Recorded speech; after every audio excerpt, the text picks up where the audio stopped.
Master has relayed my situation to you, I take it. Oh? How did you know? I'd intended to wait until you came back before going to sleep, but I didn't hear you come in. I was worried that something may have happened to you, so I went outside to check and caught sight of my master. On top of this, you have been acting very strangely around me this morning, causing me to suspect that my master must have told you everything about me. After all, Master is very talkative. Sorry, Shenhua. Paimon had you down as an adeptus this whole time, but it turns out Paimon was wrong. It's okay. I don't mind. The fault is mine for not explaining everything to you sooner, because in my experience, trying to explain is a futile pursuit. Still, though you mistook me for an adeptus, you never treated me as distant and unapproachable. Instead, you treated me as you would a friend. For this, I am very grateful indeed. To be fair, we've met our fair share of real adepti, too. Anyway, now it's settled. From now on, you're our friend. Whether you're an adeptus or a human isn't the important thing. First and foremost, we're just plain old friends. Got it. Although I don't know quite what it entails in terms of what I have to do, I must say I like the title friend very much indeed. Great! Well, now that we're all rested up, we should start searching for the other 2 items on the list. But before we do that, let's go to the building site and ask Ningguang's little helper how the progress is going. After all, Sunset Vermilionite is so rare. Paimon doubts many competitors will really be able to find any. If it turns out some of them have given up already, we'll be able to take things a little more slowly. Oh, and another thing. We bought some grilled chicken drumsticks on the way back last night. There was a place just outside.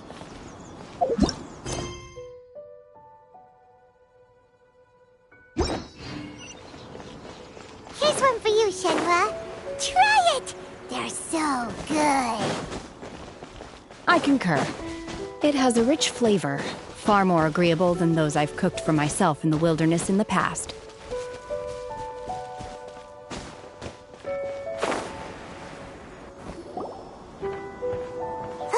Look! The Jade Chamber is floating into the sky! But it seems to be tied down by something. That's because it's not finished. Hey, Byron! And hey! People Paimon doesn't know? Given the enormous scale of the Jade Chamber, we split the construction work into 2 phases to make sure the structure remains balanced. Before we find some suitable plastrite, we build the Jade Chamber's keel at ground level. Once the plastrite is ready, we place it into the keel and let the partially constructed Jade Chamber rise up to the height of the surrounding mountain peaks. The remainder of the construction work is then carried out at that altitude. Once everything is ready, we release the iron tethers and allow the Jade Chamber to rise to its target altitude. Miss Bywin, we've brought some new materials to submit. One moment, I'll be right there. The construction work has only been able to progress this rapidly thanks to the plastrite provided by you. Lady Ningguang is most grateful and looks forward to seeing more of your work. Wow, can't believe you sourced the plastrite so quickly. It's the key piece of the puzzle. Looks like you beat us to the punch. Wait, I know you. You're the one who fought against the Vatuian Osile, right? Oh, sure enough, your reputation precedes you. Pleased to meet you. I'm Beto, captain of the Crux. Beto? Are you here to join the Jade Chamber contest too? Sure am. I happened to get my hands on a chunk of sunset vermilionite on a voyage a while back, so I figured I'd bring it over. Huh. So even though it's rare, we're not the only ones who managed to get a hold of it. Oh, I've got some introductions to do. This is the renowned Miss Yun, or Yunjin, probably the most famous figure in the Liyue opera scene. Greetings. These two are Paimon and the Traveler. I'm sure you've heard of them before. And this is... sorry, I'm not sure we've met. Shenhua. I am their... friend. Good to meet you. Well, from today on, I guess all of us are friends. Miss Yun is also here for the contest. Turns out she needed to borrow a boat, so we came together. It's an honor to finally meet you both. I've heard much about you. Miss Shenhe, though we are only meeting for the first time, I have a feeling that we will get along very well indeed. To be honest with you all, I am in great need of this opportunity to ask Lady Ningguang a question. That's why I joined the contest. Thanks to my father's connections, I was able to acquire a specimen of the plastrite required. Fortunately, it was approved for submission, despite being a little on the diminutive side. Wow. So it looks like the 3 of us are competitors now. Excuse me for prying, Miss Shenhe, but are you competing as well? No, I don't have any questions for Ningguang. I just wanted to help him win. In that case, I have a proposal to make. Lady Ningguang said that the first 3 contestants to procure all 3 materials will be awarded the chance to ask a question. Well, there are 3 teams here. We can split the prize between us. Instead of competing against each other, we could work together to secure the top 3 places between us. What do you think? Sounds great, but how does it change things exactly? I think I see where you're going with this, Miss Yun. The plastrite was the most difficult item to source by a long shot. Luckily, all 3 of us managed to get our hands on it. The 2 remaining items aren't quite so rare, so as long as one of us finds a way to source it, the other 2 can hop on the bandwagon. How'd I do? Is that what you had in mind? Precisely. Huh. Interesting approach. Okay then. All right, I'll go first. I have some leads on these wonder cores. From what I've heard, the core itself is really not that difficult to make. The hard part is getting hold of the ore used as raw materials. I'm gonna head back to the ship and ask Su-Ling if he's heard of them. You guys... We will head into town and seek advice from Master... Wonderful. We'll split into teams then, and whoever makes progress first brings all of us a step closer to victory. I'm gonna take off. See you later. Okay, let's go! By the way, what question are you gonna ask Ningguang, Yunjin? I'm looking for a venue to host the performance of our new opera. Lady Ningguang has excellent judgment, so I would like to hear her opinion. Ooh, what's the opera called? Paimon wants to go see it. The opera is a labor of love by my father. He wrote it based on a popular urban legend about an evil spirit and an adeptus. It's called The Divine Damsel of Devastation.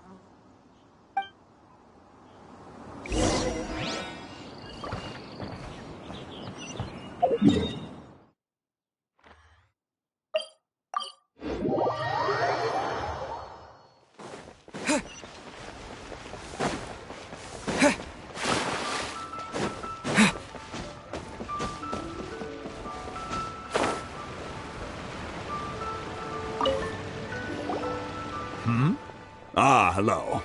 Are you here for something off the shelf, or do you need something forged?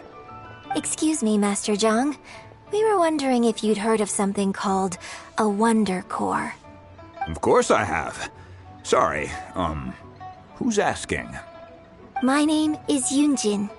Perhaps you don't know me, but I believe that you forged some weaponry for my father in the past, for stage use. Yunjin? Stage use? Oh, so you must be Miss Yoon. Sorry, my brain's finally caught up. It's not used to doing much beyond bashing a hammer all day. Everyone's heard of you, Miss Yoon. Even folks who don't make it to the opera all that often. Like myself. So, you're here to ask about wonder cores, huh? As it happens, I do know how to make them. Matter of fact, I made some for Lady Ningguang back when she was building the original Jade Chamber. The types of ore needed to make wonder cores are a little hard to come by.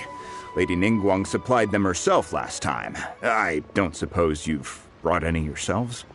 No, we were gonna ask you what kinds of ore we need.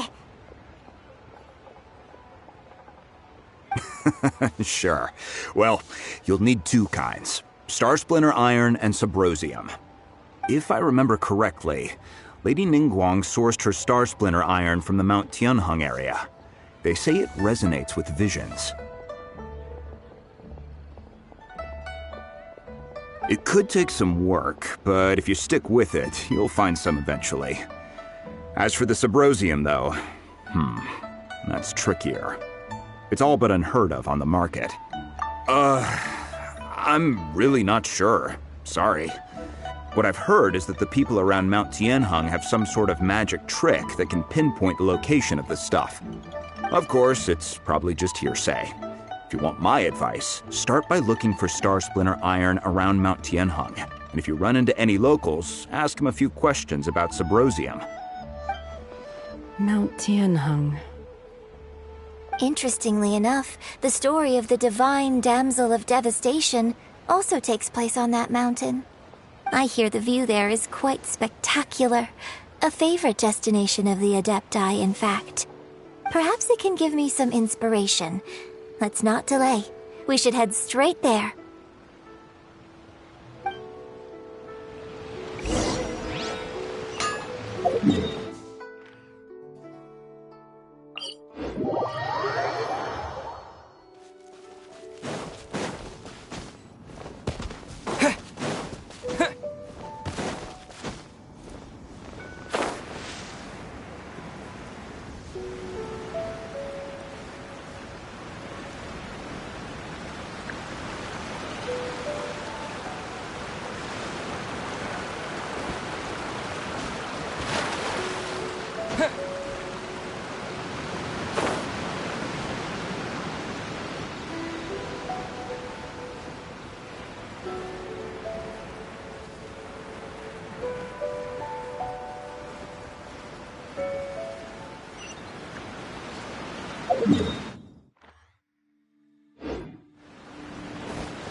I came to Mount Tianeng once with my father as a child.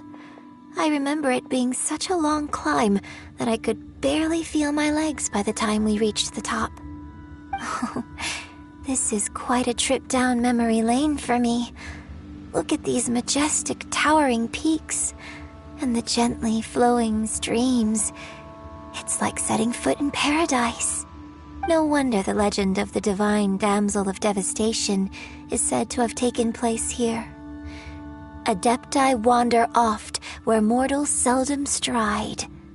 Indeed, this looks like a place that one might expect to be frequented by Adepti. The Divine Damsel of Devastation is your upcoming opera, right? And the story takes place in Mount Tianheng. Huh.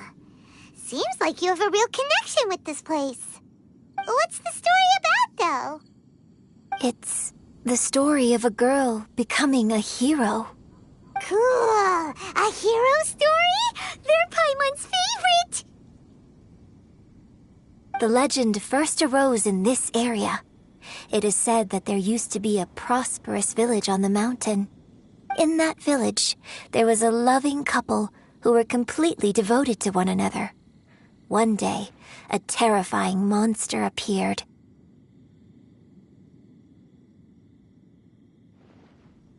The wife was out collecting herbs and was captured by the monster.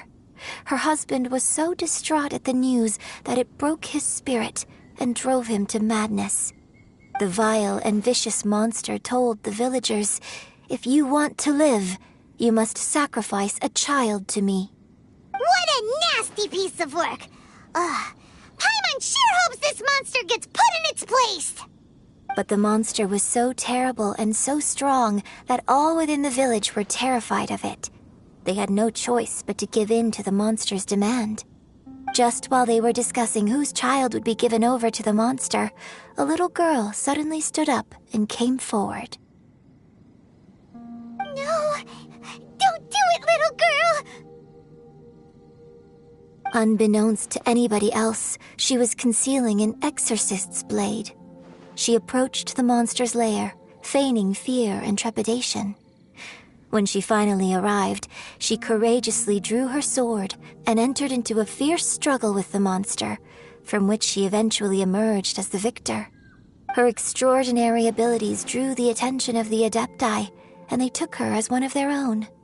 Her story became the stuff of legends. But alas, the paths of mortals and Adepti seldom cross, and she would never again re-enter the mortal world. And so, destined to grace the mortal realm for but a brief moment, she vanished like a wisp of smoke into thin air. That's how the opera ends. I really like this story. But I personally think that perhaps the little girl was not as brave as the opera makes her out to be. I'm not sure she deserves all the praise she is given. I've never considered that before. Opera is always an interpretation of the events it purports to portray. A certain degree of deviation from the truth is always inevitable. When my father wrote the script for this play, I suppose his intention was to inspire his audience with the character of the Divine Damsel. I think it's a great story. The ideal story. Well, it sure inspired Paimon! Let's go get ourselves some Star Splinter Iron! Yeah!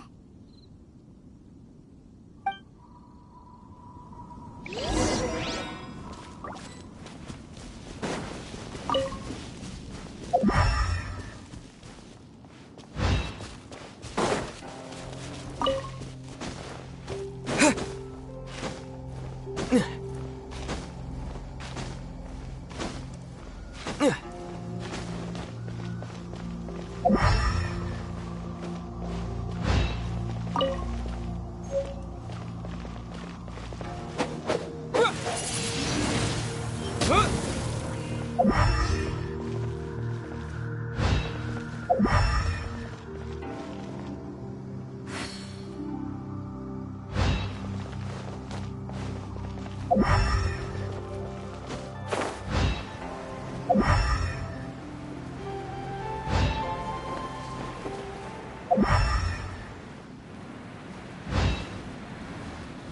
This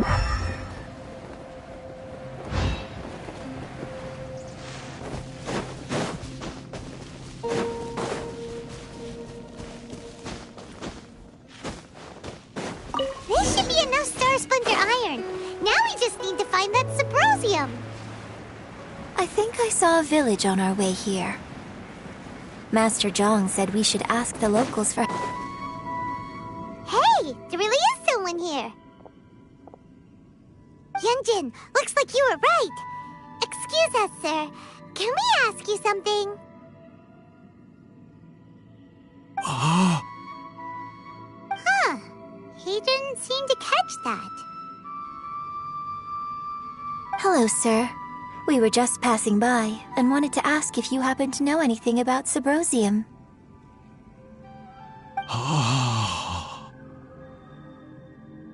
Is he trying to tell us to look for clues in the village? Well, whatever.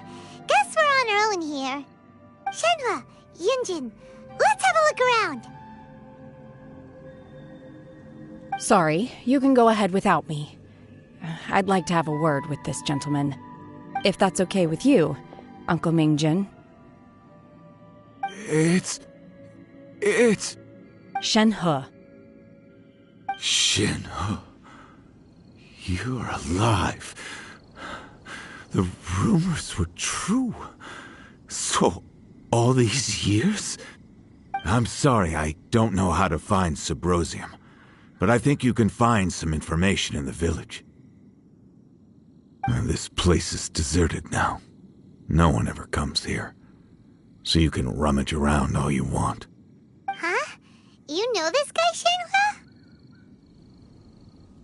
Shenhua? Thank you, kind sir. We'll go and take a look around. Don't worry. Mingjin has no ill intention towards Miss Shenhe. She'll be quite safe. Okay, then let's see what we can find in this village.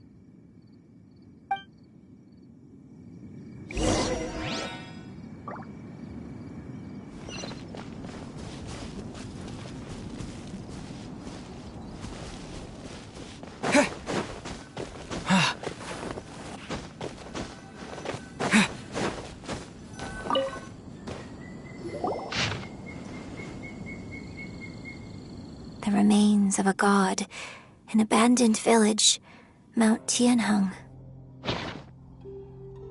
Does this mean that the true story of the divine damsel of devastation happened right here, in this village? The time frame certainly matches, so it seems we're in the right area. Let's keep looking around.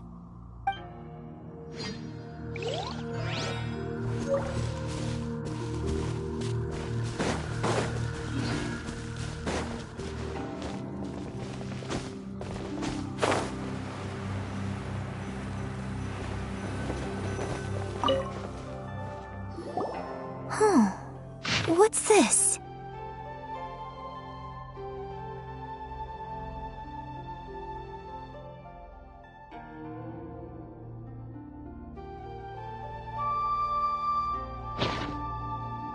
So, Shenhe is the divine damsel? Now that I think about it, she does behave rather like an adeptus, and she is about the right age. So that's why I've been getting the strangest feeling whenever I chat with her. I should have noticed it earlier. According to this text, the divine damsel from the opera was actually the daughter of the loving couple. And she didn't volunteer. She was sacrificed to the monster by her own father. Oh, the truth is even more lamentable than the opera. Now I understand why Shenhe said the girl was not as brave as people think. It wasn't her choice to enter that ghastly situation. She was forced into it. Oh, it looks like my father may need to make a few revisions to his beloved opera. We've looked everywhere, but still no mention of Subrosium. Let's have a look over there.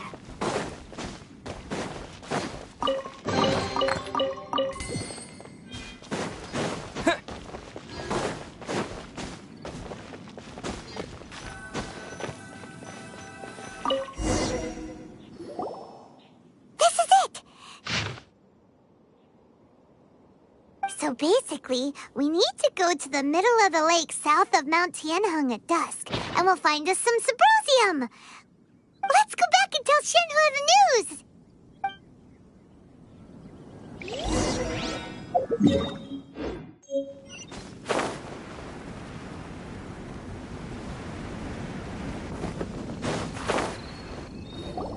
One year when I was back visiting, I heard a story about a white-haired adeptus from a merchant passing by. I never imagined it was you. I was a very close friend of your father's. I could have stopped him from performing the summoning ritual. I had plenty of chances, but I couldn't bring myself to stand up to him. I just let things happen, let it all escalate. Well, we all know how that story ended. I bring flowers back here every year. And each time I wish I had a chance to apologize to you.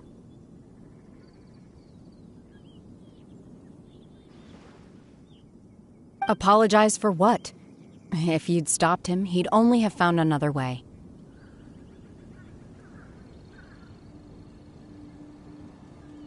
There is nothing he wouldn't have done for his true love. Nothing. Do you still hate him? I don't know what I feel.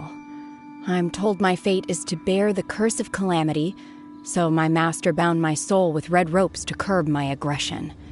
But it also dampened my emotions, making me dispassionate, like the Adepti. So if you ask me how I feel about the past, if I hate my father or not, the truth is, I feel nothing at all. It must have been so tough for you all these years. Shenhua, we're back! Oh, then I will leave you all in peace. Shenhua, it brings me some solace knowing that you are okay. I'll tell you more about the old times next time we meet. Thanks, mister. We found some info in the end.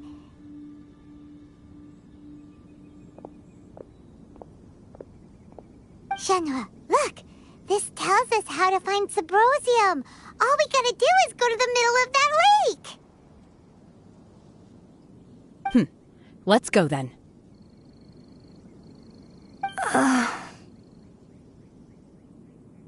Miss Shenhe, there's something I'd like to talk to you about. Just now, in the village, we found your father's diary. It turns out that many of the details in the Divine Damsel of Devastation are not true to the facts. So I'd like to change them. Why? I know I say that opera always deviates from the truth, but now that the main character is standing right here in front of me, I cannot simply dismiss your lived experience in favor of my father's fiction. It's okay. I like your version.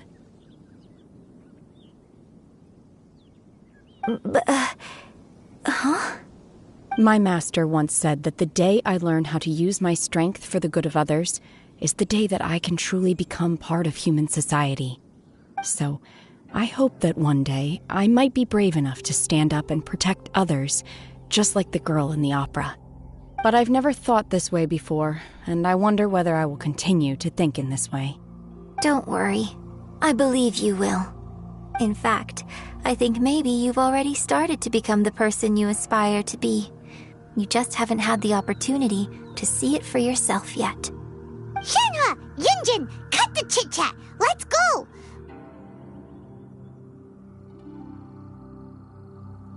We can't let someone else beat us to it!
That's everything we need! Let's head back and report in!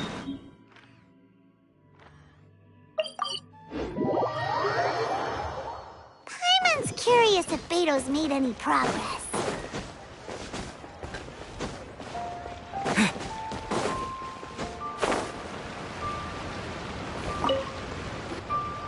Oh, goodness. So, are they okay? This is some top quality ore you found. I think I'll get a good end product out of these. Guess now it's my time to shine. Hey everyone, how's the A-team doing? I ran into a bit of a brick wall on my end. Suling's never seen a Wonder Core before, and says it'd take a lot of research for him to get up to speed. Leave the Wonder Cores to me. I'll work on them while you go about your business. Don't worry. It won't take me too long. Much obliged, Master Zhang. We should look into the Adepti sigils next, but where should we find items relating to the Adepti? I'll sort that out. Oh? You got this then? Yes. I have been training with the Adepti for years. I know a thing or two about making sigils. When we first met, I told you I came for the Jade Chamber, not the contest. In fact, I came specifically to deliver Adepti sigils. Master heard that Ningguang was planning to rebuild the Jade Chamber, so she sent me to deliver some Adepti sigils to her. Master also said she hoped that I can take this opportunity to rejoin human society. But now that I'm here, I wonder if I've been removed from the world for too long. There's so much basic knowledge that I lack. Maybe it won't work for me to stay here after all. But either way, I'm very glad to have met you, and I'll take care of those Adepti sigils. Without knowing the ins and outs of your situation, I can't say whether you should stay or not. But now that our paths have crossed, we'll always have a connection. So if you're ever feeling down, come find me on my ship. There'll be a drink waiting for you. Thank you. So, Master Zhang, I'll need to use your facilities to make the sigils. Fine by me. I'm actually curious to see how the Adepti arts work. Maybe I'll learn something.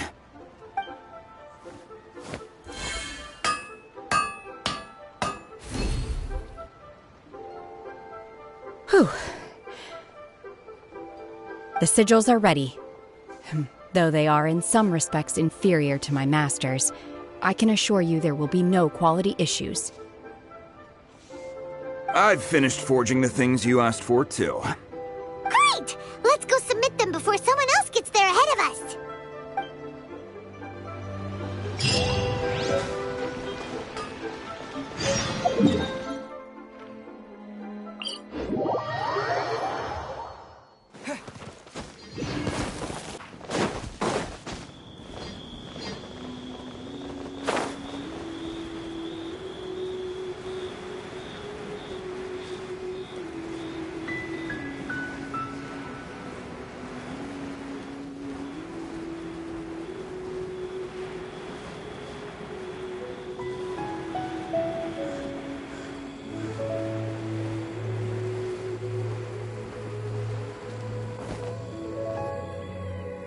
Ningguang's little secretary! We found all the materials! Oh, already? All three of you found them together. Okay, I see. The Wonder Cores and Adepti sigils look good. It seems that we found our winners.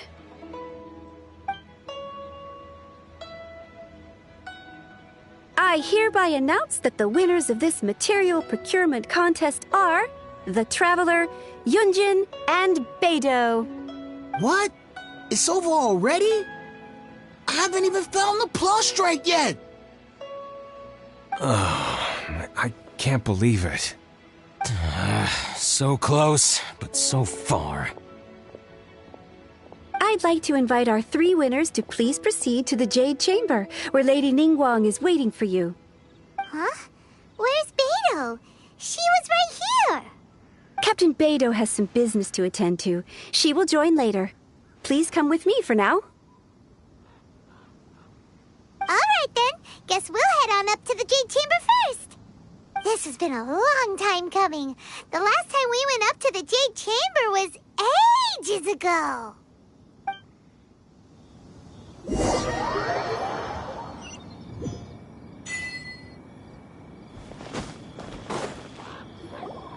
Combine the Adepti sigils with the Wonder Cores and insert them into the Jade Chamber's control compartment. The construction of the new Jade Chamber is now officially complete.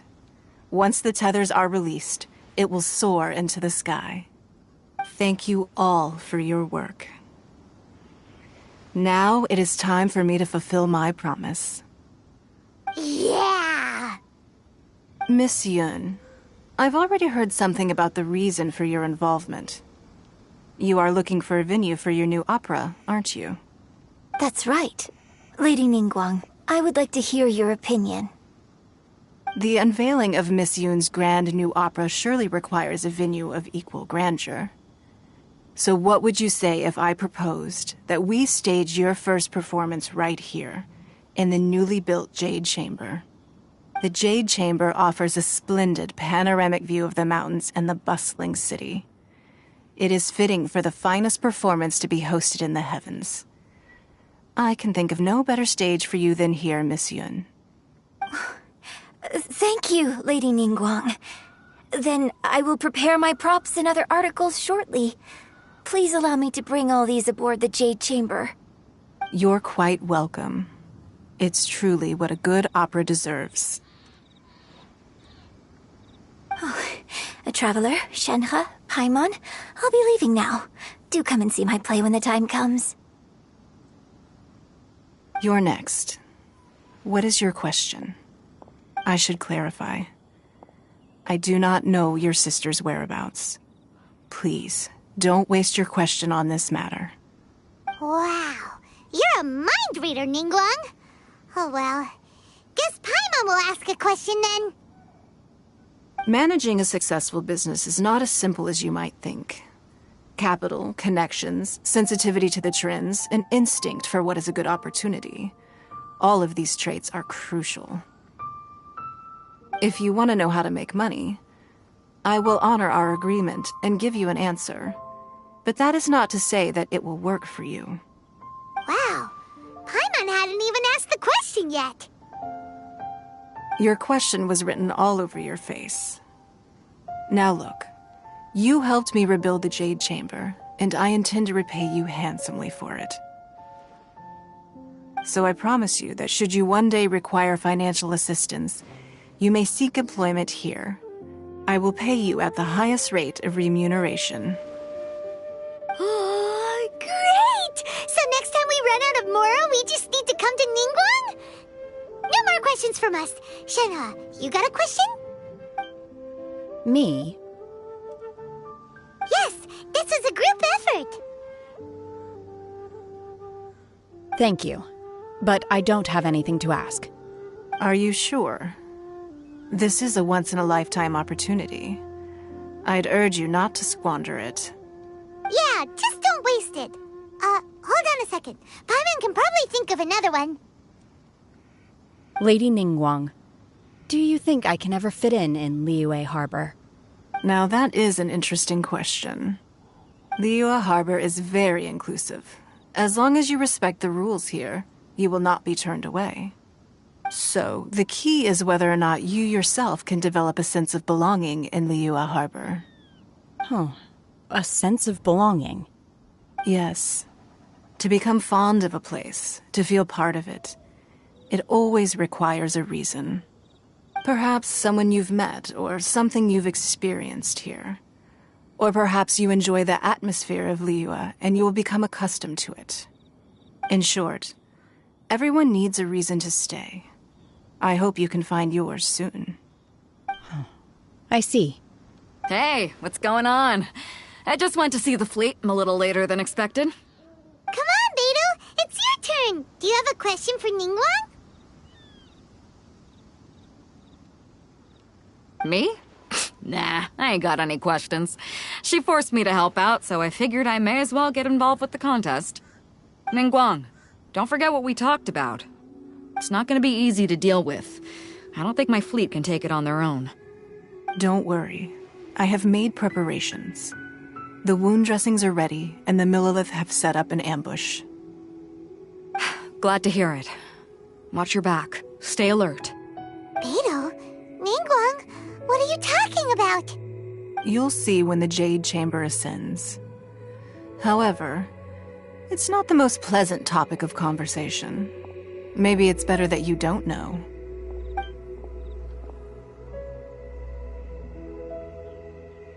When I first set foot in the Jade Chamber, I stood at the edge of the platform and looked down upon Liyue Harbor far below.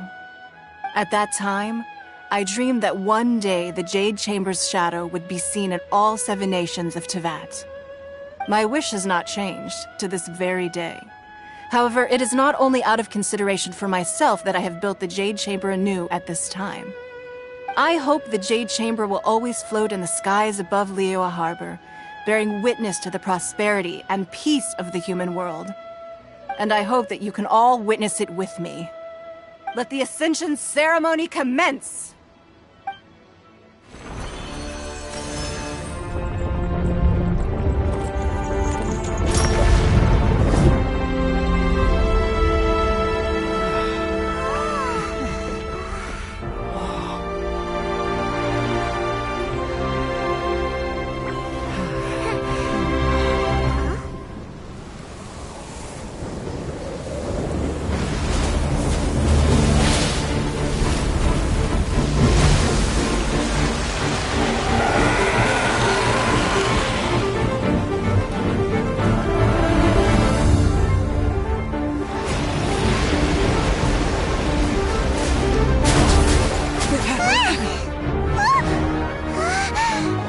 Right on cue. The Avenger of the Vortex, Beisht. Who is that? Osial's wife. Final follower of the Overlord of the Vortex. Sounds like you knew this was coming! Beidou sensed something was stirring in the deep. She warned me months ago. Knowing she harbors hatred toward the Jade Chamber, I chose to rebuild it now as a way of drawing her out. Got it. Well, let's go fetch the Adepti. No. Huh? In this human age, the people of Liyue must find a way to overcome this crisis on our strength alone!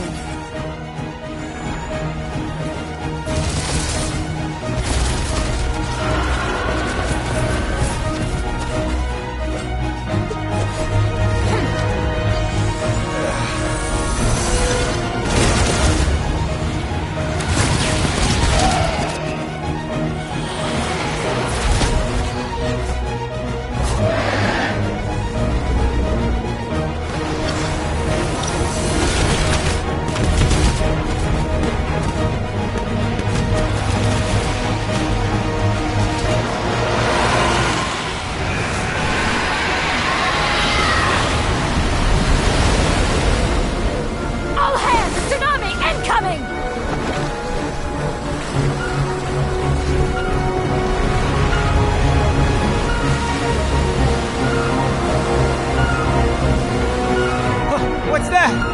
Wait! A giant wave!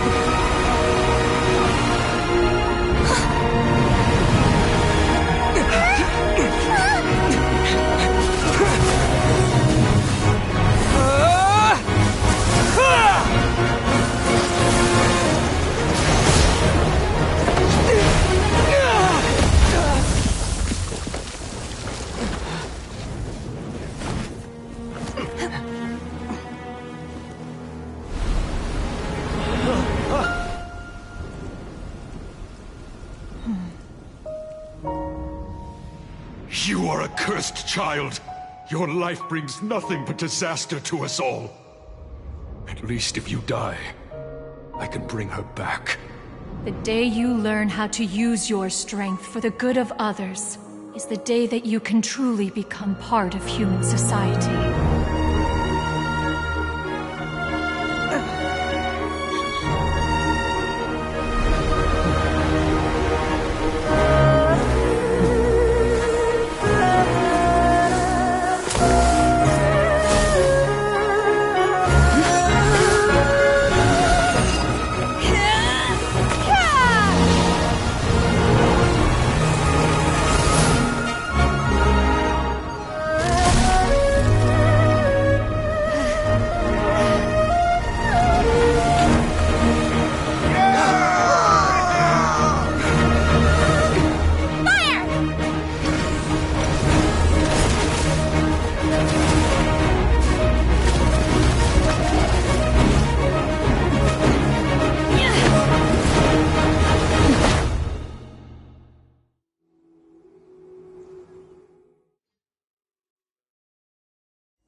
What are you doing here? We can't let you be the only one taking this risk! I hardly see this as a great risk. The people of Liyue Harbor are well prepared, and she is already badly injured. Only sheer willpower is keeping her alive. I may be nearing the end of my stamina, but in a fight to the death, I think I have the upper hand. We'll help too!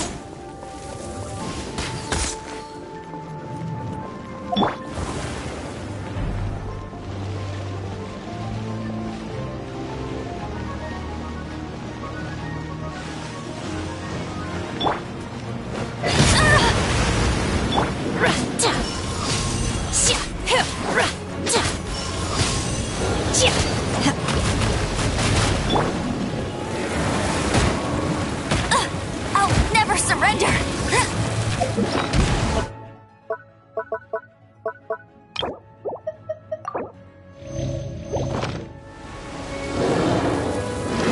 Bet you can't keep up with me!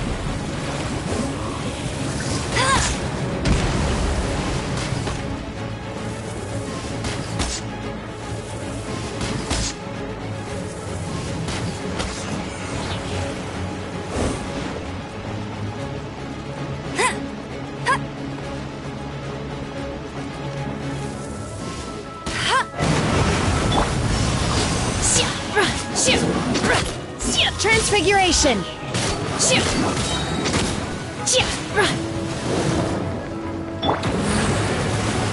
You're toast! By ordinance divine!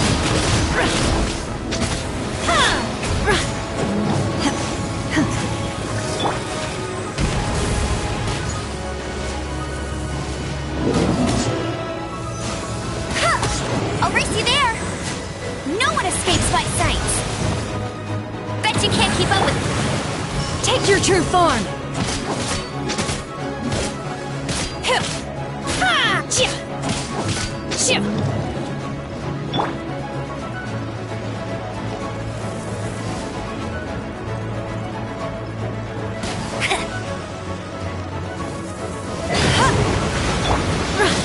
Transfiguration!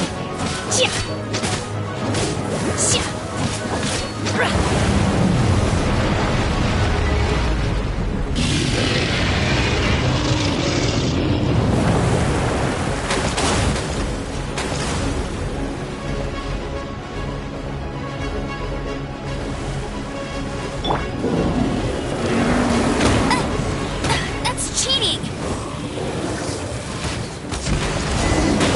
Bet you can't keep up with... She's getting away! Shouldn't we go after her?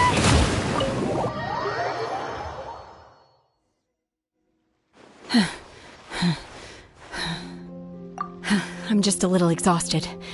Otherwise, fine. I wanted to deal with it myself. I didn't expect you to follow me. Don't worry. She's not coming back anytime soon. After an injury like that, she'll likely seek refuge somewhere else. How did things go underwater?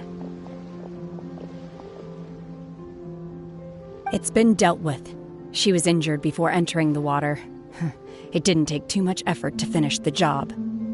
Good. So the crisis has been safely averted. When you visit the Jade Chamber in the future, you will be afforded generous treatment. Lady Ningguang, the fleet reports that the sea monster has left Guyan Stone Forest and the surrounding waters have returned to normal. Thank you. How are the Millilith? Thanks to the medical supplies you prepared and Lady Keqing's command, our losses were minimal. Of course, we owe huge thanks to this young lady for her help. On behalf of the entire Millilith, thank you for your service. Great. Then next time I watch Miss Yun's opera, I'll be able to take the compliments. I wasn't trying to be a hero, though. I just wanted to protect you. Let the soldiers recuperate, but don't let your guard down. If she returns with a vengeance, we must be prepared. Yes, ma'am. You've been monitoring us for some time now. I trust you've reached a conclusion. You wish to hear one's opinion. Well, things would have hardly gone so smoothly had it not been for Shenhe. That I do not deny. However, final victory was always going to be ours, even had things been a little more arduous. If it came to it, I could always destroy another Jade Chamber. One has observed your adaptation of the Guizhong Ballista, and find oneself compelled to admit that you have evidenced some degree of novel thinking. You have learned from past failures and prepared for this crisis in advance. This is considerable progress compared to the last time. Hence, on balance, one finds your performance during this trial satisfactory enough. But there will no doubt be further trials to come in the future. Do not suppose that one will not continue observing you hereafter. While the position of Tianquan remains mine, I will always ensure Liyue's safety. Shenhe, one saw you secretly venture out from the mountains a few years ago, and noticed the air of dejection in which you returned. Hopefully this trip to Liyue Harbor has been a different experience. Yes. I can't explain it, but I feel happier than I expected. Good. Traveler, please take good care of Shenhe. She is a dear child. In fact, one has many fond memories of Shenhe's childhood that she may be interested to hear about. There'll be no need for that. Oh. They are all like this. Fine. Since you care not to listen, one shan't be telling you. One shall be going homeward now. Please, have a good rest. Come to the Jade Chamber when you have recovered your energy. We must celebrate both the completion of the Jade Chamber and the fact that Liyue has weathered another crisis. This banquet must be the most spectacular ever.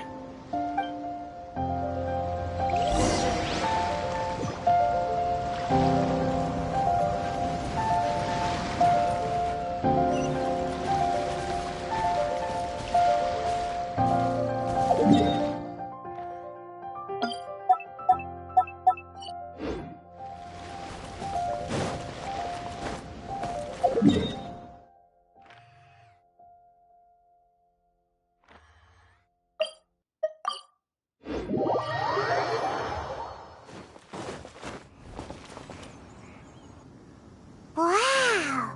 Everyone's already seated! It's Paimon's first time attending a banquet in the Jade Chamber. The food here looks amazing. All of you here are my distinguished guests. I am determined that each of you thoroughly enjoys yourself. Those who don't drink alcohol, please, help yourself to other beverages. Fine wine is a delight to the senses, but it is far from the only one. I trust you will find the marvelous view from the Jade Chamber to be an equally gratifying indulgence. Have you heard? Miss Yun's going to be performing today. Sure have. Honestly, it's the main reason I'm here. I've never missed any of Miss Yun's performances, and I don't intend to start now. I hear she's going to perform The Divine Damsel of Devastation today, the one written by her father. I've been so excited that I've barely slept the last few nights. Hey, look! Miss Yun is going on stage!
披冠到这里本该接近尾声，但今日我再添一笔，唱与诸位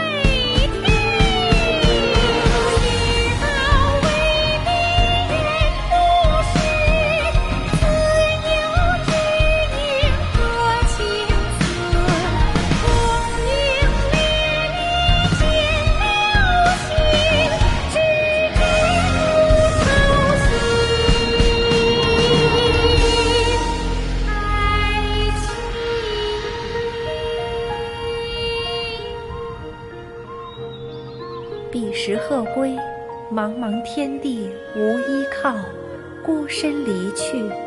今日再会，新朋旧友坐满堂，共聚此时。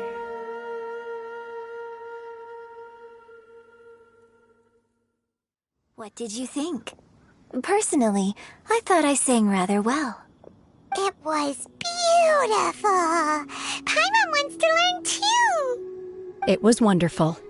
Also, thank you. You're welcome. Thanks to you, the Divine Damsel of Devastation is a more nuanced tale than ever. The play has an ending, but life goes on. I believe you will find a way to fit in Liyue Harbor. Thank you. I think I've found the opportunity I needed to change. Ms. Yun, here you are. Great to see you. Huh? Hey, this young lady with the white hair looks like some kind of VIP. Yeah, that's it, like an Adeptus. Wait, you're the girl from the opera, aren't you? The Divine Damsel herself. And look who else we have here, the illustrious traveler. Well, I'll be. This was definitely worth showing up for. Let me pull up a chair, all right. We'll all have a friendly chat, get better acquainted. Alternatively, you could leave us alone. That is, if you'd prefer to finish your drink via the orifice of your own choice.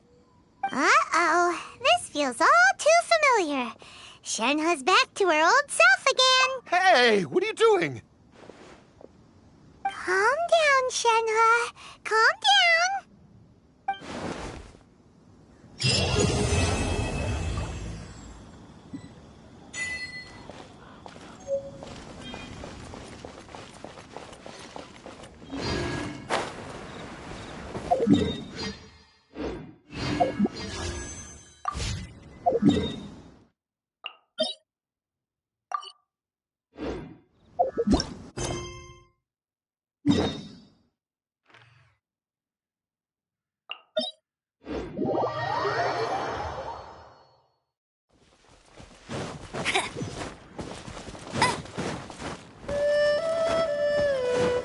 Get ready for the glide.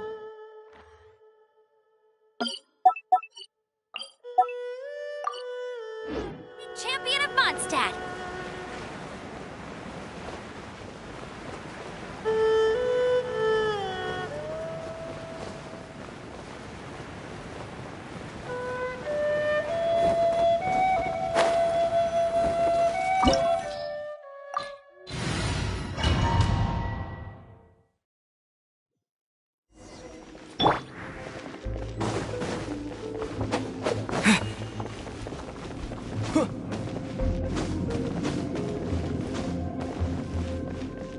There are signs of treasure hoarder activity here. They must have come to these ruins. Let's go deeper inside. Paimon sure hopes Ganyu's information is reliable.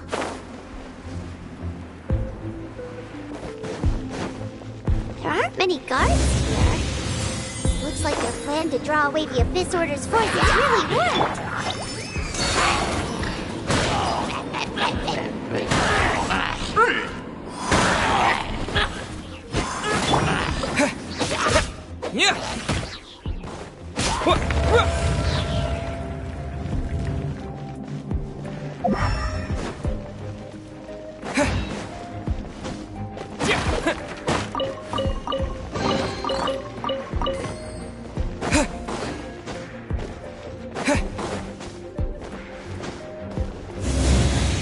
More signs that a treasure hoarder was here. This should be the right direction. But why does it feel stranger and stranger as we make it deeper into these ruins? Be careful now. Paimon's right behind you.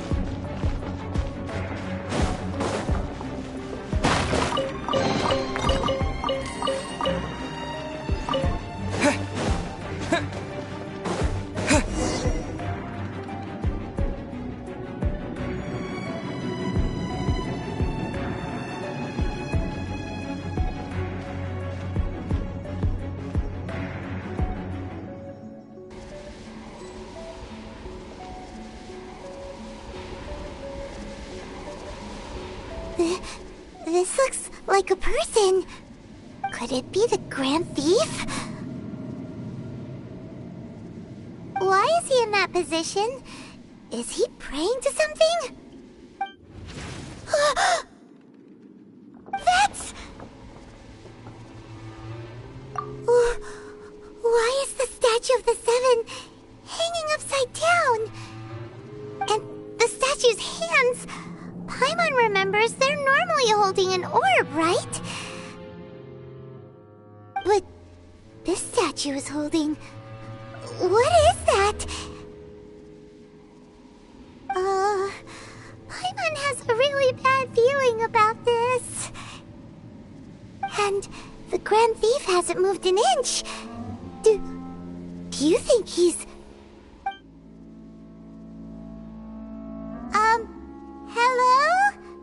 Are you okay, mister?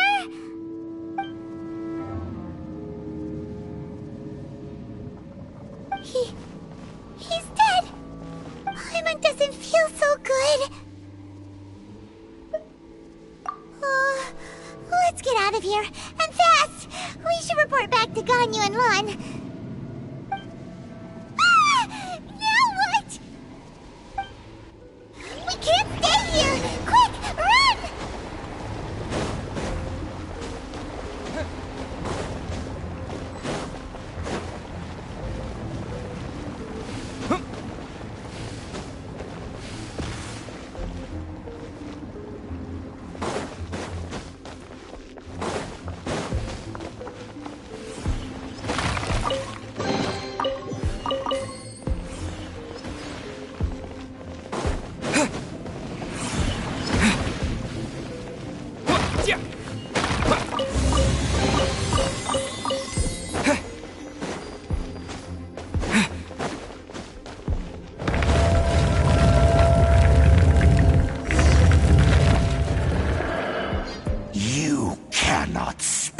On the secrets of the Abyss.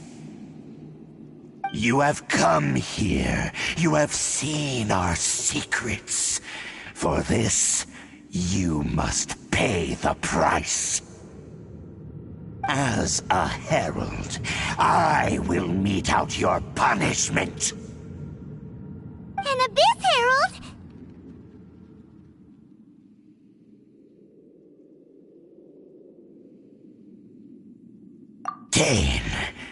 Dainsleif. Oh, I thought you were just a couple of pests that stumbled in here by mistake. So, you are with Dainsleif, that constant annoyance in our affairs. Did he send you here to die? His resistance against the Abyss has gone nowhere for a long time. There is nothing you can do to change the tide. The Abyss is unstoppable. What is this power? Pirates never seen it before.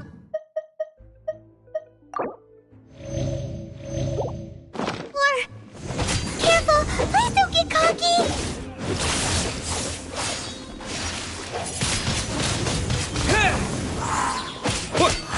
Okay, no escape! Nice and spicy!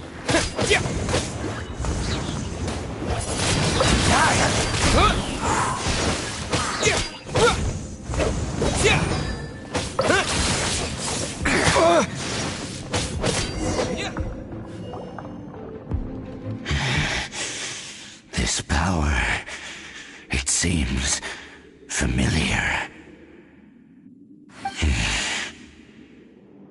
I see. So it's you. You are the one. In that case, I shall stay here no longer.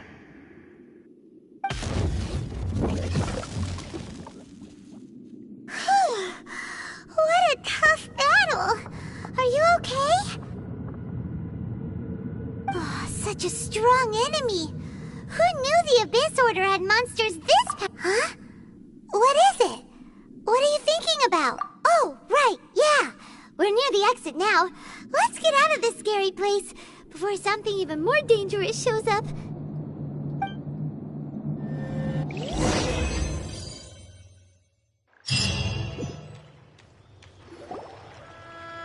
So, we meet again. A little sooner than I had expected. Hey, it's Dane! Judging by your expression, it seems you just experienced something quite strange. Could it be that you encountered an Abyss Herald in those ruins? Huh? How did you know that? I've been on the Abyss Herald's trail. I didn't expect to find you here as well.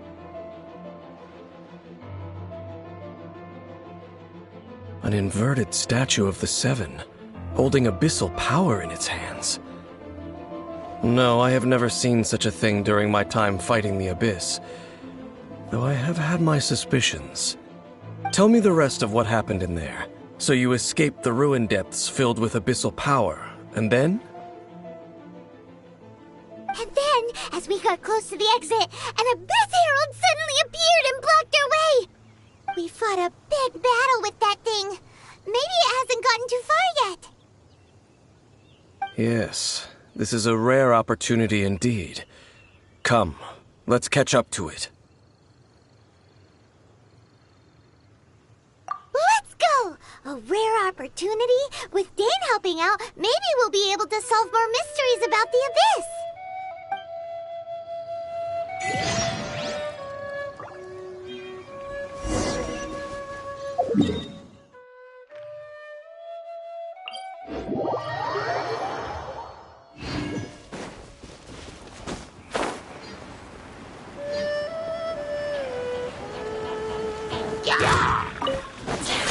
Out of the frying pan!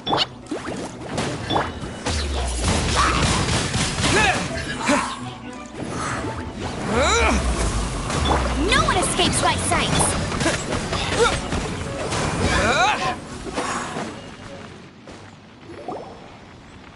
Those Abyss mages just now. Were they trying to ambush us? No. They were just digging through these abandoned ruin guards looking for something of value. Oh, is that so? The Traveler here seems to like doing that a lot, too. Looking for chaos devices, chaos circuits, you know, that kind of stuff. They wouldn't be searching for such ordinary objects. In fact, I was nearby investigating precisely because Abyss mages often come out from that ruin to explore. They seem to be searching the remains of ruin guards for a certain valuable object to take back to the ruins. However, they look disappointed, so it would seem they haven't found it yet. Well then, why didn't you grab one of them just now and ask what they were up to? I certainly don't mean to be merciful towards these monsters of the Abyss, but I have a feeling that their plan with this object is of major importance to the entire Abyss Order. One cannot discover the truth behind it through interrogation. Or rather, these Abyss mages likely fear something else, much more than they do a painful Paimon is getting goosebumps thinking about all this. All right, we shouldn't waste too much time here. Let's continue our search.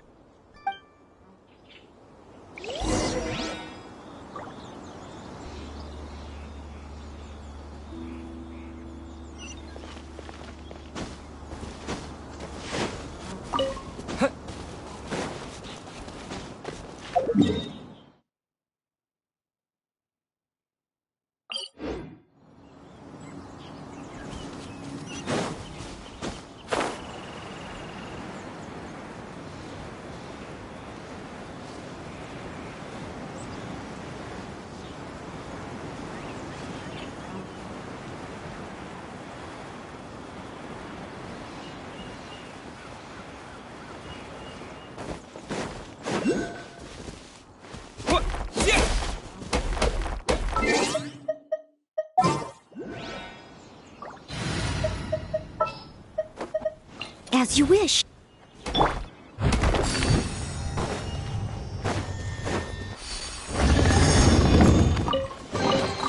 All in a day's work.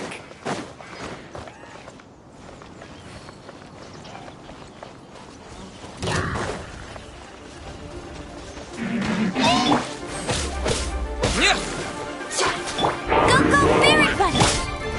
Nice and spicy!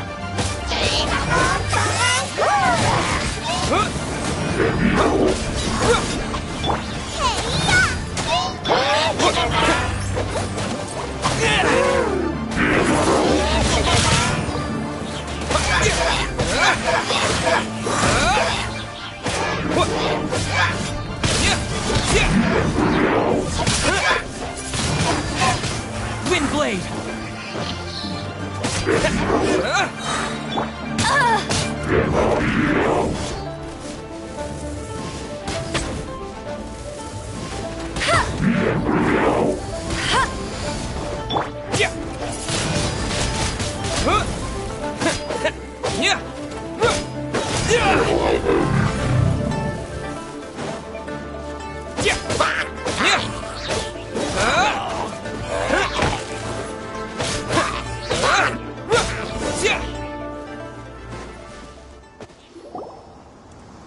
Wow! Besides the Abyss Order, Ruin Guards sure are active around here. Seems wherever we find an Abyss Mage hideout, there's often a bunch of Ruin Guards roaming around too. Is that just a coincidence? Or... There are no coincidences in the world. Everything is the fruit of seeds planted long ago. Just like your appearance in that tavern. Time is just waiting. Forget it. Just some needless musings. The connection between the Abyss Order and the Ruin Guards is by no means incidental. Rather, they are both branches that have grown out and up from the same roots below. Branches? Roots? What do you mean exactly? Both originate from an ancient nation that was destroyed 500 years ago. Khaenri'ah. Huh? Khaenri'ah?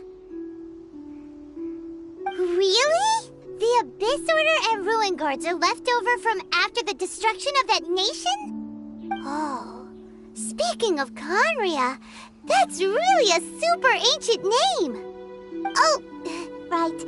As your guide, Paimon should explain a bit here. A long time ago, the nation of Khaenri'ah was... Huh? You have memories of being there. But that nation was destroyed 500 years ago.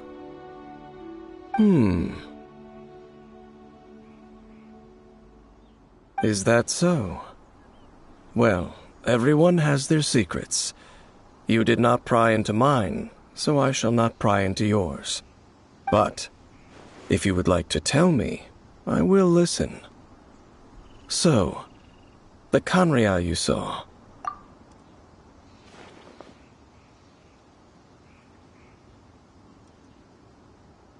So that's the complete story, huh? Paimon thought that you ran into that unknown god first.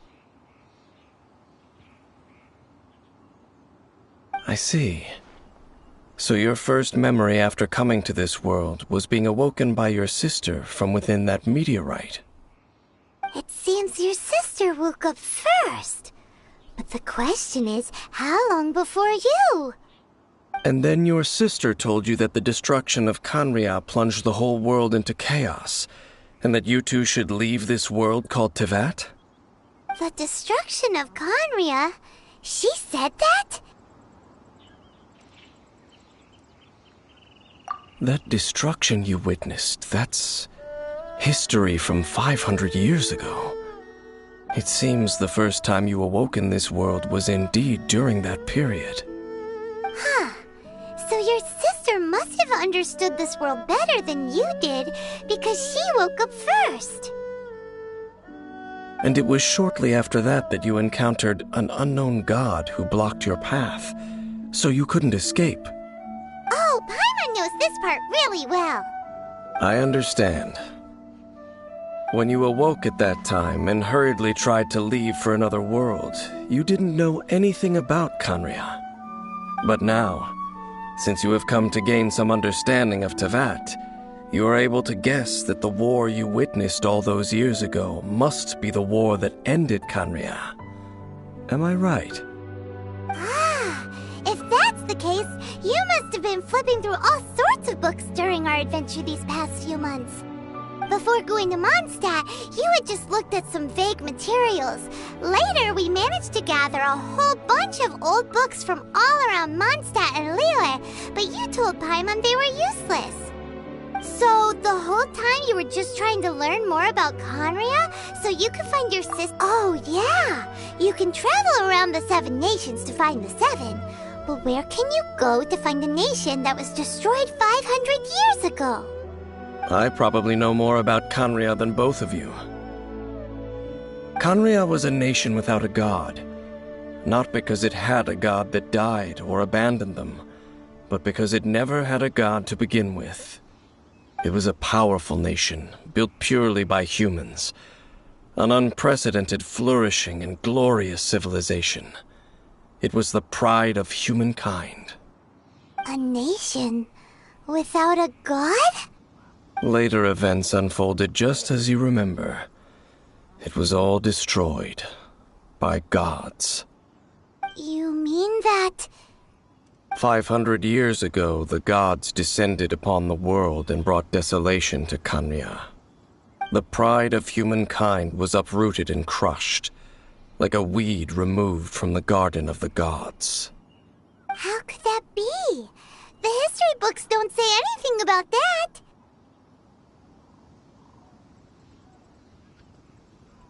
Yes, well, continuing to discuss the past now will only dampen our spirits.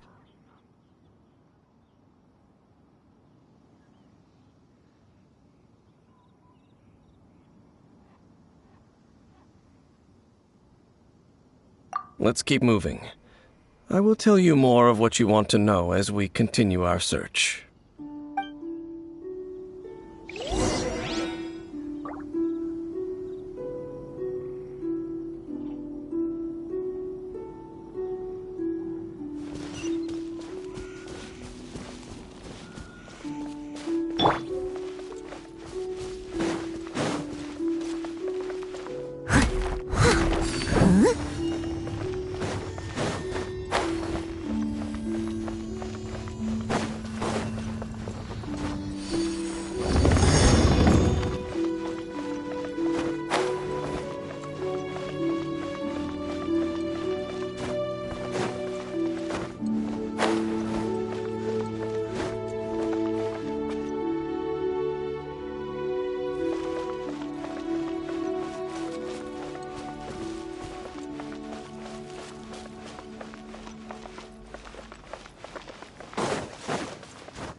Someone needs assistance.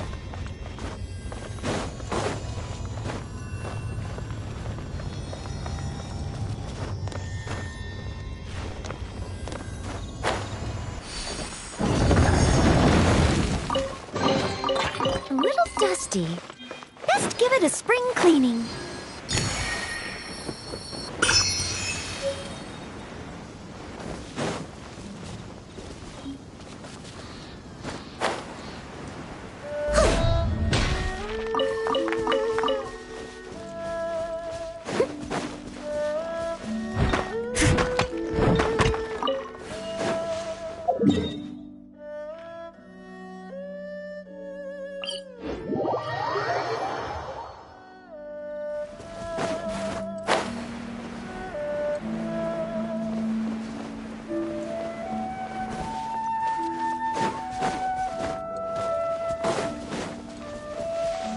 Leave it all to me.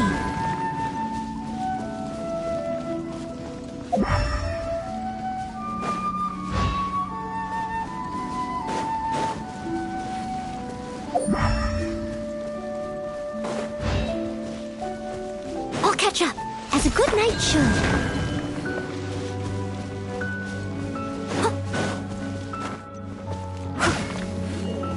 There you are, Eve. No escape! Disappear!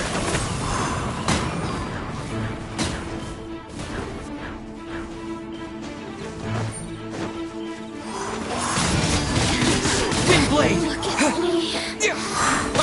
You can't run from death.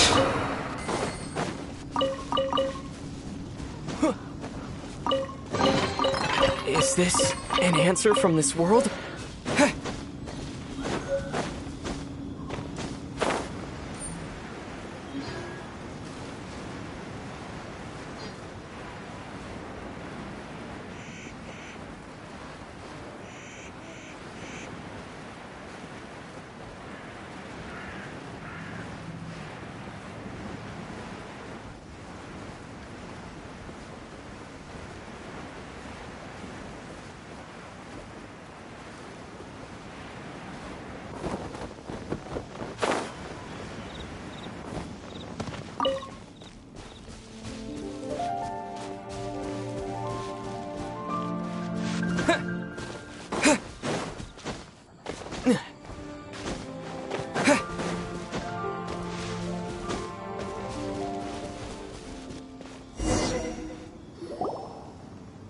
Over there! It's more ruin guards and abyss mages. Dane was just saying how these ancient machines are from Conria. So, did Conria have a lot of ruins that needed to be guarded? No. Ruin Guard is the name modern people have given these machines. No one called them that 500 years ago. These Ruin Guards were known as Field Tillers by the people of Conria. Field Tillers? What a strange name. It's not like you think. Field Tiller was just a code name. The people of Conria like to give code names to their weapons. The land is not to be tilled with farming tools, but rather is to be fought for with steel and blood. This is how the Field Tiller came about. Fought for with steel and blood? Well, that's an interesting way of understanding tilling. Paimon doesn't think it's a very positive interpretation. After the destruction of Conria, these masterless field tillers went completely out of control. They wandered aimlessly over the centuries, gradually spreading to every corner of Tevat. Perhaps resonating with the sorrow of other civilizations lost to time, they found their way to various ruins across the land, where they lie dormant. Well, that sounds so sad. Once you understand more, those details won't mean much to you. But no matter their past, all that remains of them now is the danger they pose. So destroy them all.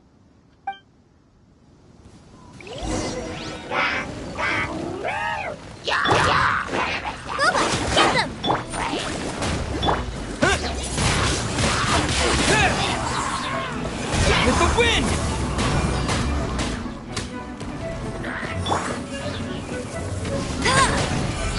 Let it rain!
Could it be a communication of some kind? This talisman seems connected to the Abyss Herald. But why would an Abyss Mage be carrying it? Perhaps it really does contain information about their operation. But Paimon can't read the writing on it. Is that the script of Conria? Engulf the faith of an enemy in flame, and bring glory to Her Highness the Princess. What? Is that what it says? Loom of Fate initial operation. The Abyss, seem to be carrying out a large operation. The keyword here is Loom of Fate. It seems like they are still launching the operation, or rather, are still conducting preliminary tests. Loom of Fate? What's that? Is it from the horrible feeling Paimon's been getting? Those eerie ruins are super likely to be related to this fate-weaving operation. So, Dane, what message does this talisman contain? I'm reading it now. An ambitious operation. But some parts are difficult to understand. How so? In short, the first phase of the plan is related to Osile, Overlord of the Vortex. The Overlord of the Vortex? You mean that god in the ocean? What do they want with Osile?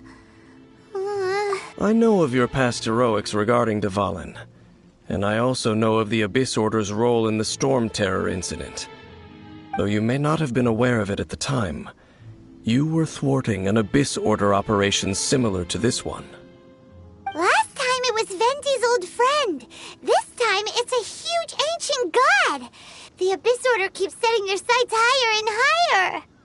Will the Abyss Order use their lies and dark magic to corrupt Osile, just as they did Dvalin? No. From the contents of the talisman, this operation goes one step further. They won't just corrupt Osile's mind. They also plan to use the ancient technology behind the field tillers to completely transform Osile's body. Is that even possible? So wait, the Abyss Order wants to make some sort of cyber... Very few people today truly understand the civilization of Conria. Though, of course, the accuracy of that understanding itself is difficult to judge. Only the Abyss Order has consistently sought out the remnants of Conria. Despite being far from human, they seek out this lost human civilization quite persistently. The talisman's message states that they will use the defiled statue as a base, attaching Osile's limbs to construct a mechanized god. And the new core that shall replace the orb usually held by the Statue of the Seven is the eye of the very first field tiller. The eye of the very first field tiller? Oh, Paimon gets it! All those Abyss mages are looking for the special eye, right? It would seem so. This whole thing keeps getting more complicated. But basically, it all has to do with that eerie Statue of the Seven we saw, right? Yes. According to the talisman, the eye should be placed in the hands of the defiled statue, thereby imbuing the newly born god with the power to topple the... Oh boy, the Abyss Order sure isn't holding back with this plan. Since no one knows where the first field tiller is, how about... Yeah, that tone-deaf bard is too difficult to track down anyway. Let's go to the cathedral first and ask around. Maybe we'll learn something. The cathedral. Huh? What's the matter, Dane? Nothing. Let's get moving.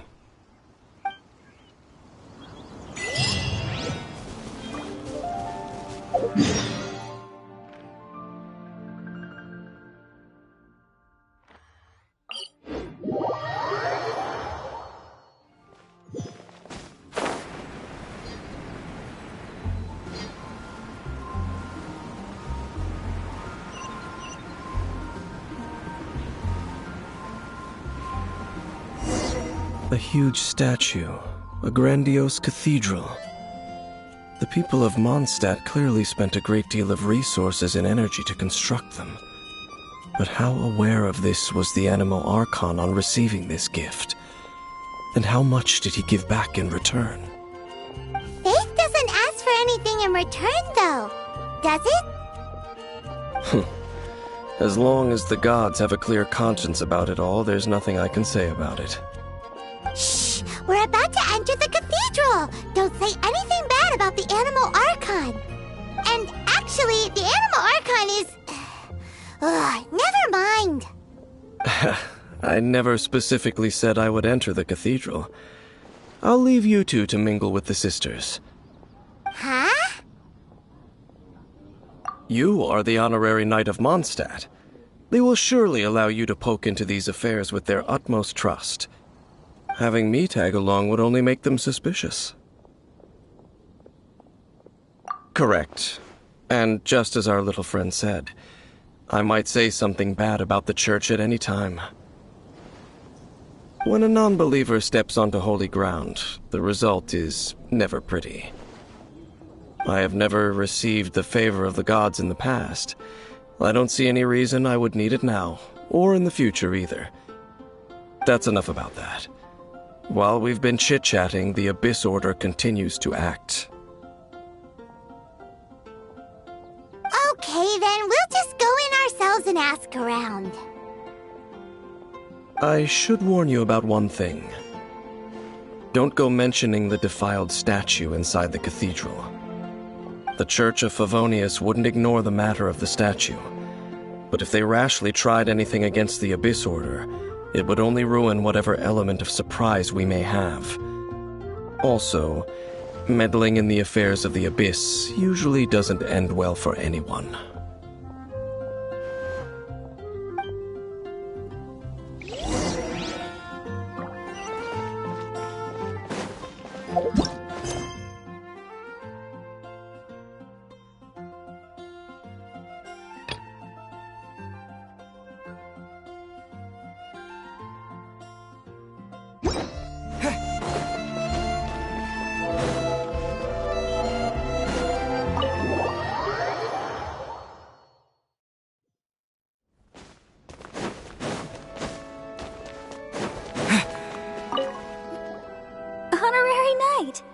How have you been?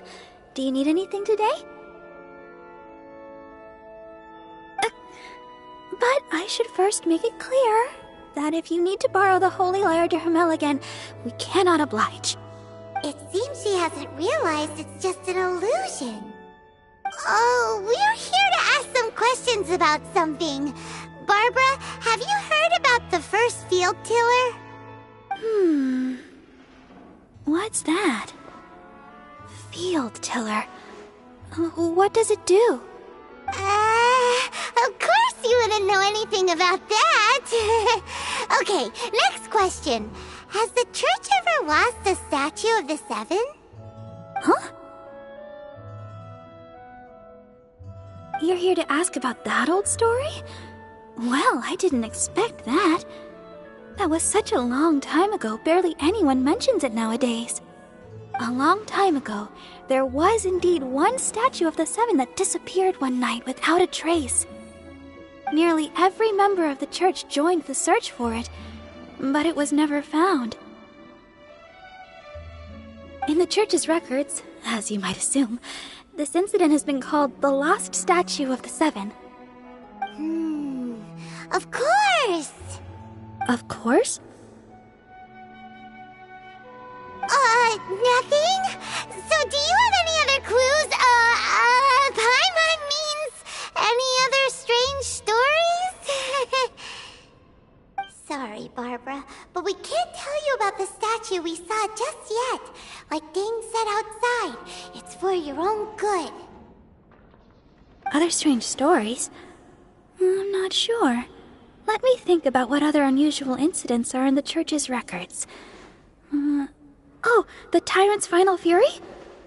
No, that's from another time. Probably unrelated. The Tyrant's Final Fury?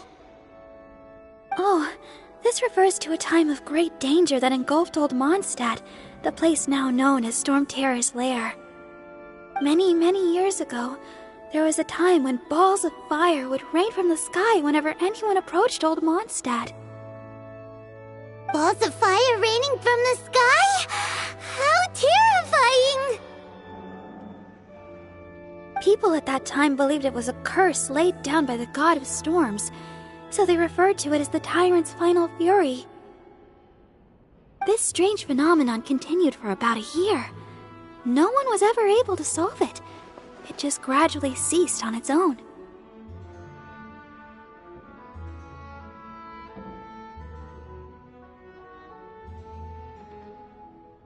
Right.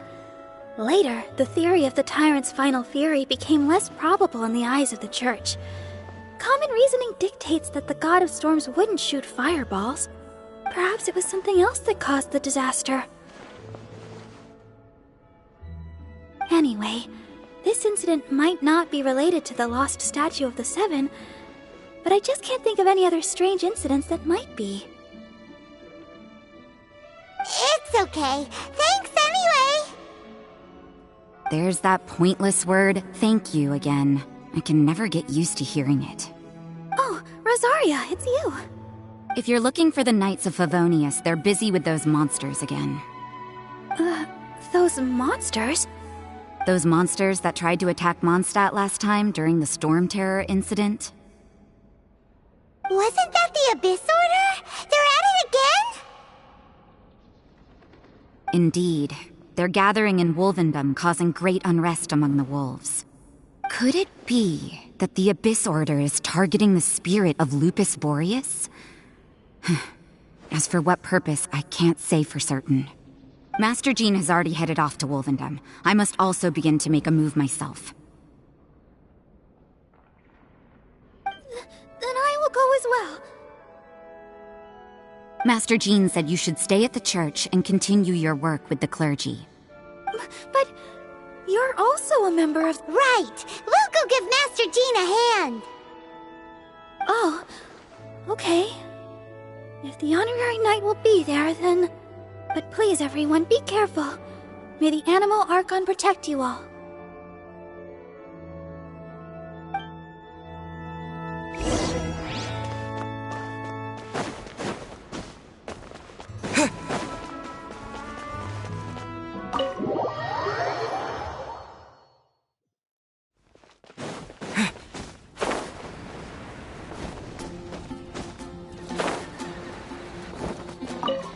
I see. Has the Abyss Order already launched a new operation? This could very well have something to do with the defiled statue. We should go as well. But what is the Abyss Order going to Wolvendom for anyway? Are they looking to do the same as they did with Dvalin? Not again! No, that's not likely. Unlike Osile, who was just suppressed, Andreas died long ago. Today, it is just his spirit that stands guard over Wolvendom. The Abyss Herald may just be targeting the spirit of Andreas in an attempt to garner some information from one of the Animo Archon's old companions.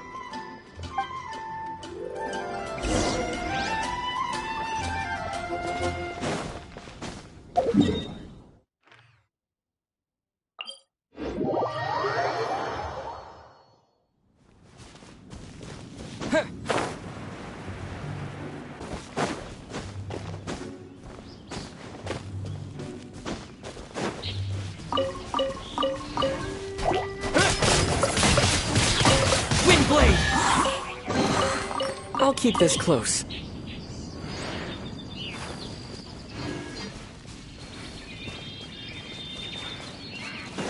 Right.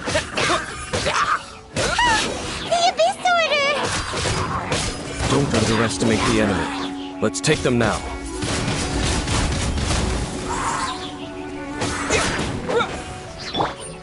As a dutiful maid would. I'll catch up.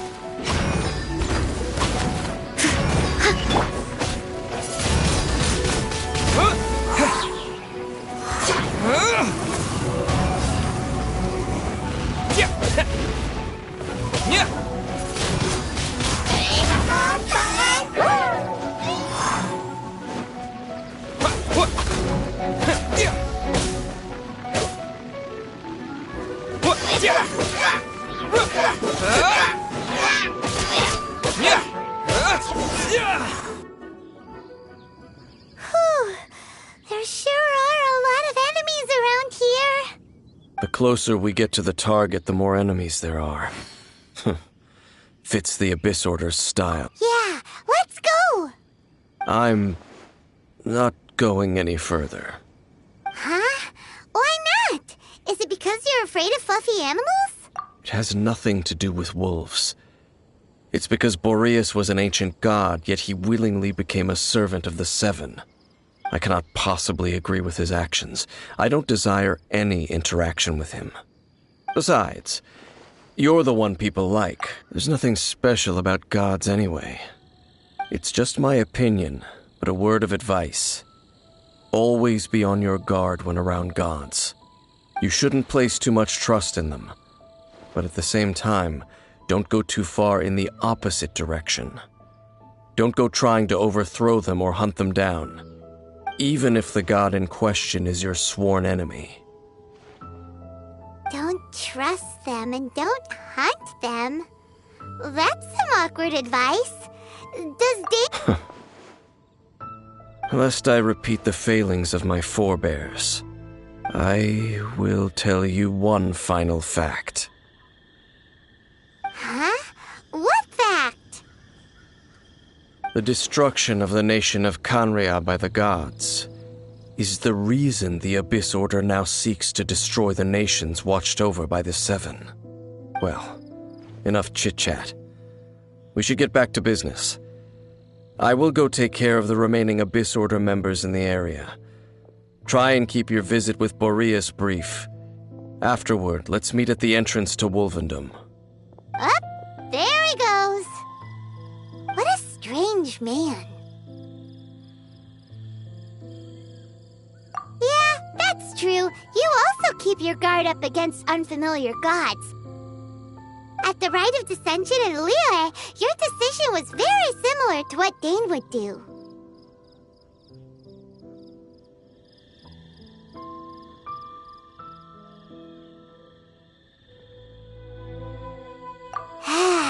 Not the easiest situation. Honorary Knight, Paimon, what are you two doing here? Oh, Master Jean! So glad we found you. Rosaria told us that you came here to fight the Abyss Order, so we came to help. Then your help is greatly appreciated. The Abyss Order's sudden offensive is very strange. They have surrounded Wolvendom. I am preparing to send out some knights to fight back. I just scouted out all of Wolvendom, but I did not see you. Rosaria told me that the Abyss Order is going after Boreas. But the Abyss Order and Boreas... what is the connection between them? They just like to cause trouble. Do they really need a reason? The Abyss Order already went after Dvalin. It's not too surprising that they would also go after another one of the Animal Archon's buddies. That is true. Regardless, whether the reason behind the present threat is clear or not, I will handle the situation. Honorary Knight, please go and check if Lupus Boreas is in any danger. This god's spirit... he does not often see... Okay, be careful. Thank you for your help, Honorary Knight of Favonius.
Not welcome here!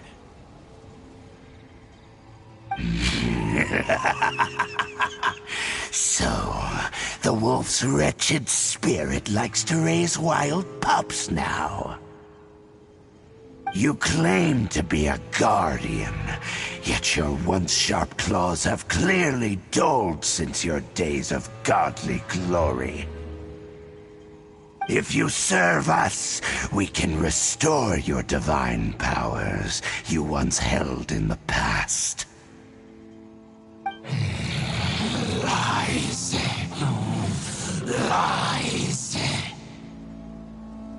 What the heck is this ceremony? He looks like he's in a lot of pain. Oh no! Is this the same thing they did to corrupt Dvalin's mind?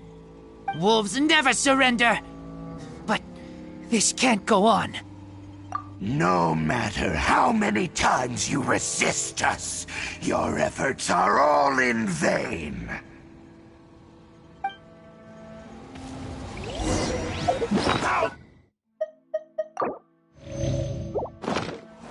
This. Eat this!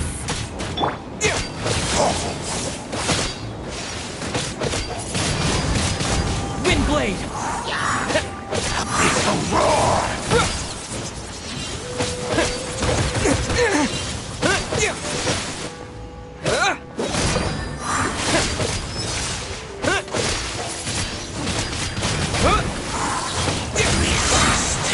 No escape! It's futile! The world will fall!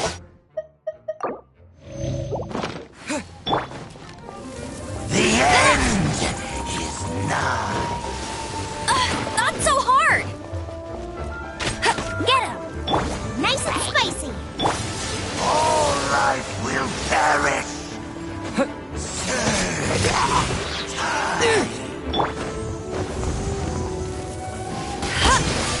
The world will fall! The end will come!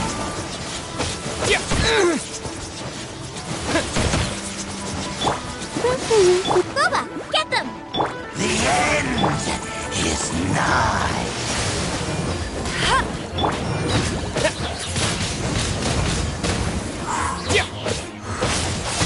The world will fall! Let it rain! Surging tide!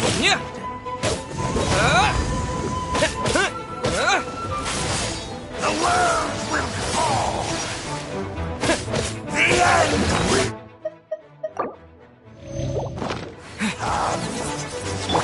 Get it! That's cheating! At the frying pan, into the fire! The end is nigh!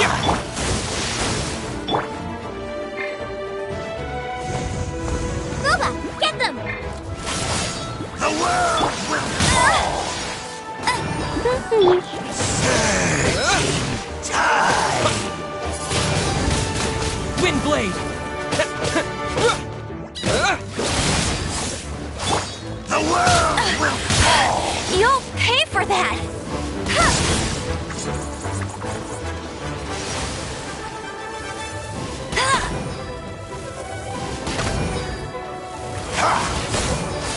The world will fall!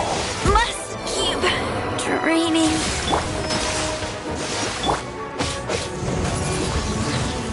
The end will come! The abyss shall rise once again!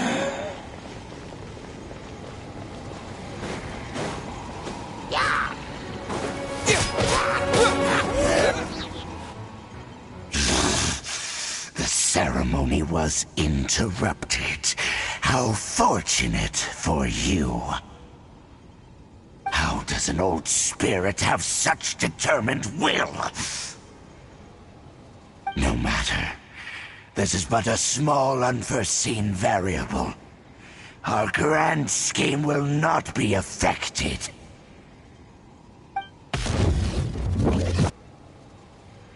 It disappeared again! Thank you. You came. Just in time. Human Lupercal. I am ashamed that you must see me in my present state. But still, the Abyss Herald underestimated my strength. Lupus Boreas never refuses trial, but scary outsider, not respect trial rules. I too didn't see the trap. Wait, so you mean the Abyss Order had everything prepared to corrupt Lupus Boreas' mind, then lured him out under the pretense of challenging him in a trial? Thank you. In the future, my claws must get sharper. You smelled danger and came here? No, we heard about the danger. Paimon's nose doesn't even know what danger smells like. Besides coming to help, we actually have something to ask you about too.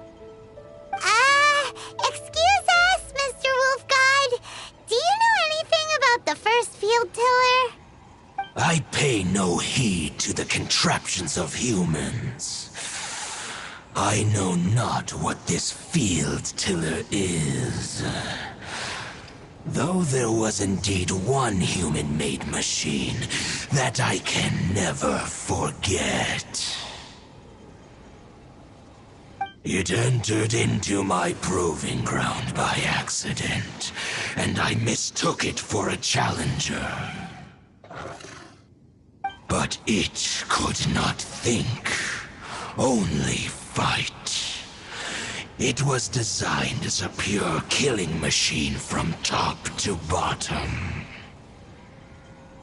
I eventually damaged it greatly with one of my attacks. Before it fell to the ground, it fled the proving ground. By the sounds of it, it's possible that could have been the very first field tiller, right?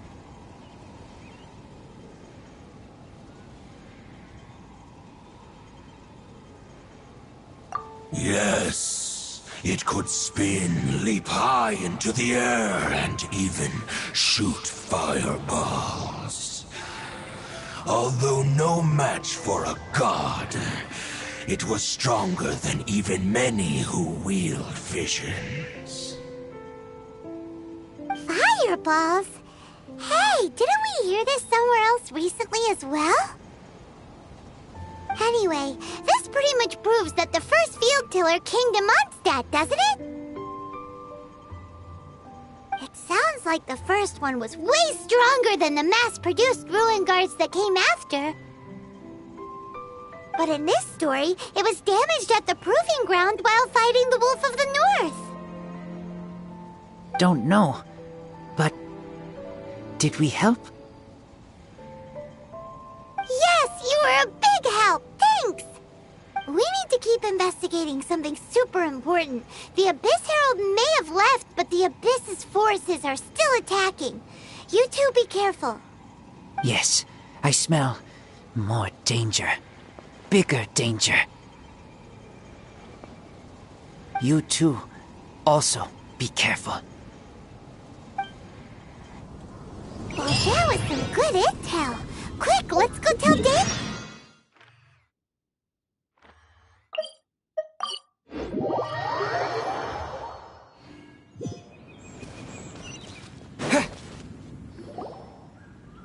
Dang, there you are. Did you see Master Jean? I saw her, but purposely avoided her. As both the Lion Fang Knight and acting Grand Master, she naturally would have some reservations towards me. If I'm not careful, one day I may find myself becoming the object of one of her investigations. But back to the matter at hand. I defeated some of the Abyss forces, but wasn't able to gather any information. Did you have more success?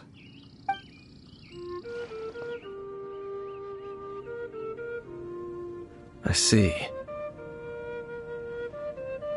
Well then, we can more or less figure out where the first field tiller ended up.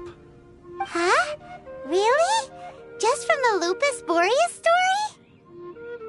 That information combined with a more comprehensive analysis. For example, the old story you told me you heard in the cathedral. Exactly. The strange story told to you by that young sister, long mistaken to be a curse rained down by a deceased tyrant. Ah, Paimon gets it! So the tyrant's final fury was really just missiles fired from the field tiller after it ran from Wolvendom. After it was damaged in the fight with the Wolf of the North, it must have wandered into the ruins of Old Mondstadt and stayed there. Then, whenever anyone got close, pew, pew, boom! It would fire a ton of missiles at them. Until one day, it finally broke down for good, and the fireballs stopped raining from the sky. Back then, the people of Mondstadt hadn't seen many ruin guards before, so they came to interpret it as the tyrant's final fury. It looks like we need to make a trip to Storm Terror's lair and comb the entire area. What do you mean? Huh?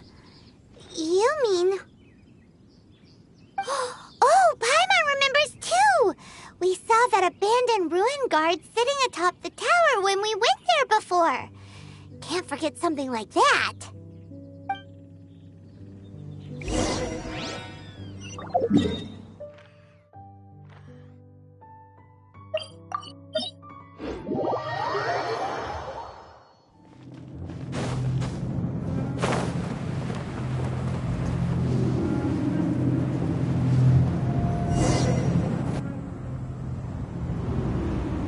This is it, right? Okay then, use your elemental sight to look for the eye. Ooh, so what did you see? Huh? Nothing? Oh, but Paimon was so excited! What's going on? Are you sure you did it right? This requires another method. Using elemental sight on a field tiller is of no use because it is not powered by the elements. Let me give it a try.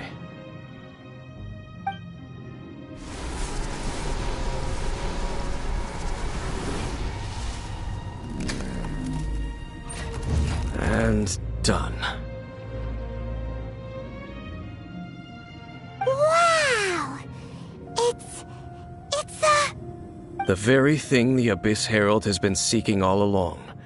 The eye of the first field tiller. All of the ruin guards today are just replicas of this machine.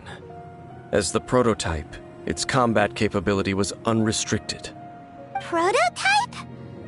Oh, Paimon doesn't know that word. Is it another ancient term from Conria? As the Abyss Order has surmised, if this eye is placed in the hands of the defiled statue, and if the limbs of Osial, Overlord of the Vortex, are attached to the statue, there you have a mechanized god. And this newly born god will have the power to topple the divine thrones of Celestia. Yes. Then, what should we do with this eye? No. I'll guard it myself. Huh? You? Dane? You won't go and do anything crazy with it, will you? You may doubt me if you wish, but I must ensure it does not fall into the wrong hands. No matter where we may hide it, they will find it. And as for the Church of Favonius, well, you know I don't trust them. Oh, right. But our work isn't done yet. To avoid any further repercussions, we can't have the Church get involved. Let's handle it ourselves. As for what I mean by take care of it, naturally I mean to completely destroy it. Destroy it? That's a statue of the Seven! As well as being a really important cultural relic, they're actually divine too! Well, good thing we didn't tell Barbara earlier. Otherwise she'd be going going completely bonkers right now! Do the Seven really expect me to help them look after what belongs to them? Let's go back to those ruins and destroy the inverted statue. If we are lucky, we will also run into that Abyss Herald. I'll make sure it doesn't get away this time.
So after all that running around, we end up right back here again. Look at us. We barely escaped this place last time, and now we're strolling right back in.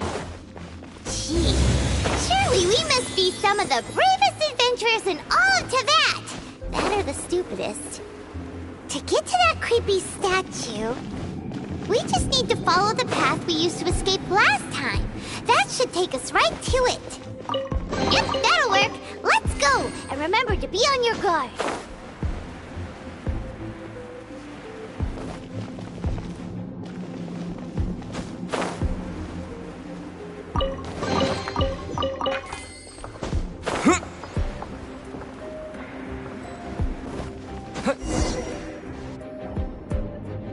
Looks like we're here. An eerie, lifeless, dark chamber. I understand the evil aura you were describing earlier. Oh, such a scary place. Be careful to not be overwhelmed by the power of the defiled statue. The Abyss Herald. It's here. You sense correctly. You are just as vexatious as ever, Dainsleif, enemy of the Abyss. I sense your soul is stained by terrible bloodshed, perhaps from your darkest nightmares, unless... Oh, and something far more dangerous. You reek of a corruption familiar to me. Then we are the same. We're both dangerous. But dangers from outside of the Abyss Order must be caught and caged. It is your words that forever reek of corruption. Time to silence you!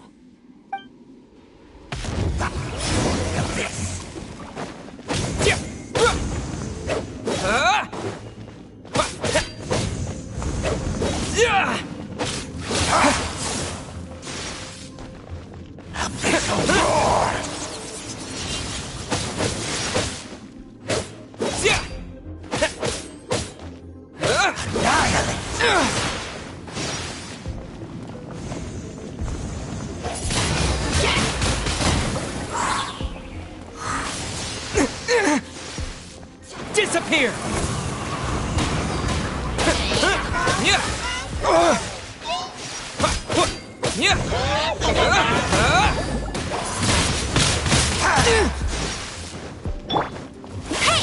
That's cheating! Go, Baron!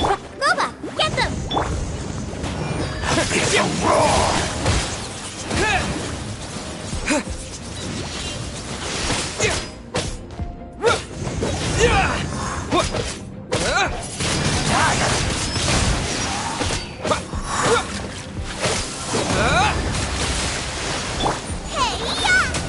No one escapes my sight!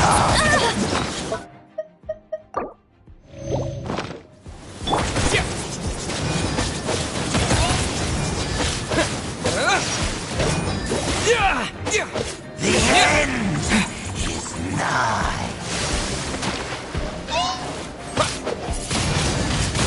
Windblade!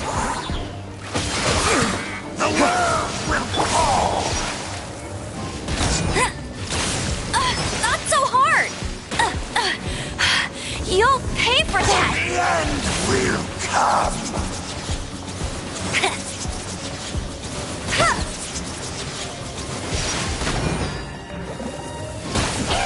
The world will fall.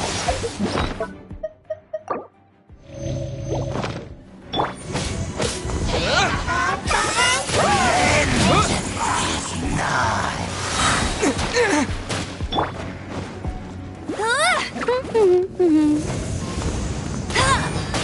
Surging tide. The frying pan into the fire! Windblade! The end will come.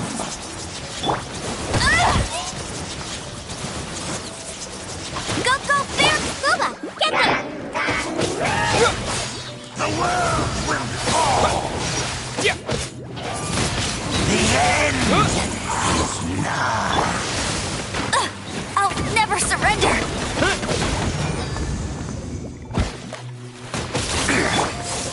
As a good knight The should, world will fall. I must leave no stone unturned. Surging tide. The world will fall.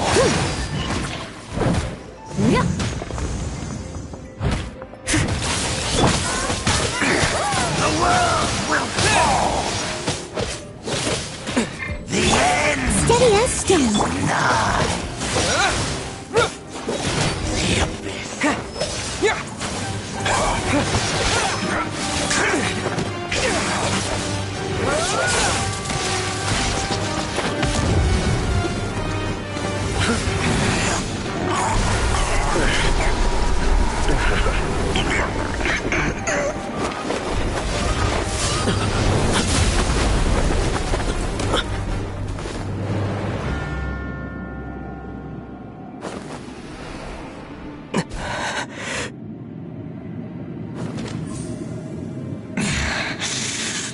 Princess. Hey! Could that be? Ether.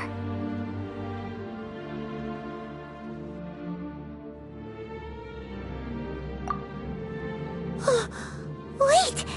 She just blocked an attack against the Abyss Herald! Your sister and the Abyss? Ether, why are you with Dane? Uh-huh.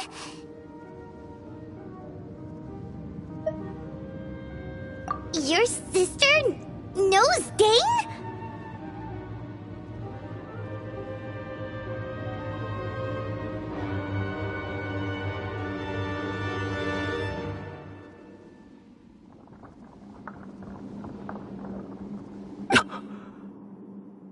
Lumine, we meet again.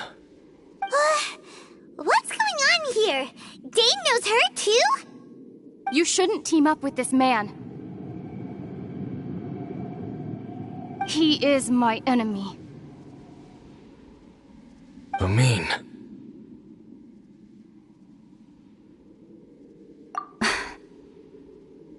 But it must be said. Don't try to stop me. Don't try to stop the Abyss. That man, Dainsleif, was the Twilight Sword, one of the royal guards of the final dynasty of Conria. 500 years ago, he failed to prevent the destruction of Conria. A curse of immortality was laid upon him to forever wander the wilderness, while he watched the people he was supposed to protect turn into monsters of the abyss. You're saying Dane is from Conria? The same Conria that was destroyed 500 years ago? And you said the people turned into monsters? You're trying to tell Paimon that the Abyss Order is not only related to Conria, but is actually the people of Conria themselves? And the whole thing about Dane being your enemy...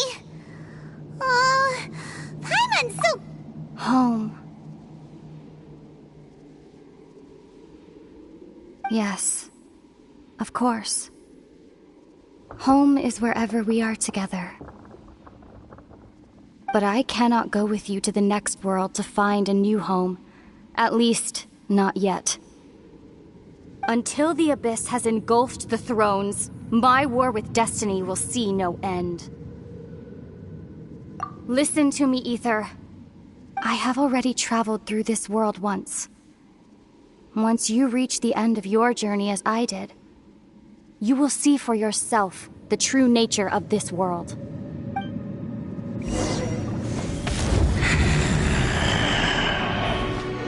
So we'll meet again.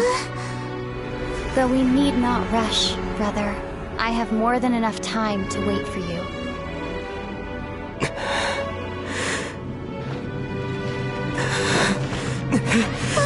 We have always had enough time.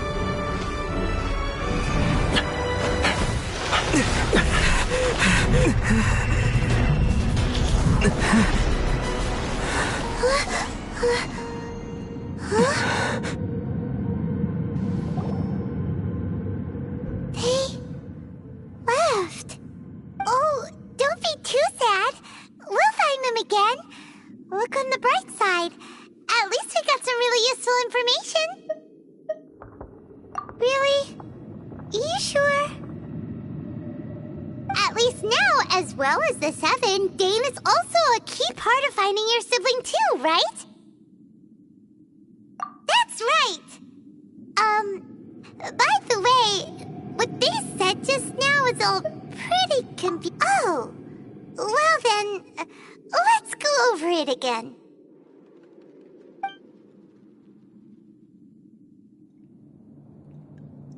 First off, that Abyss Herald called your sister Princess. It seems like your sister is leading the Abyss Order. Even the Abyss Herald answers to her.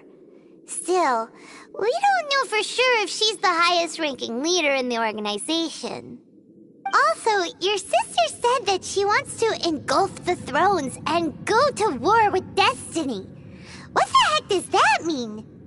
Could it be that she wants to destroy the Seven and the Seven Nations? Next thing, turns out the Abyss Order monsters are really what the people of Conria turned into after their nation was destroyed.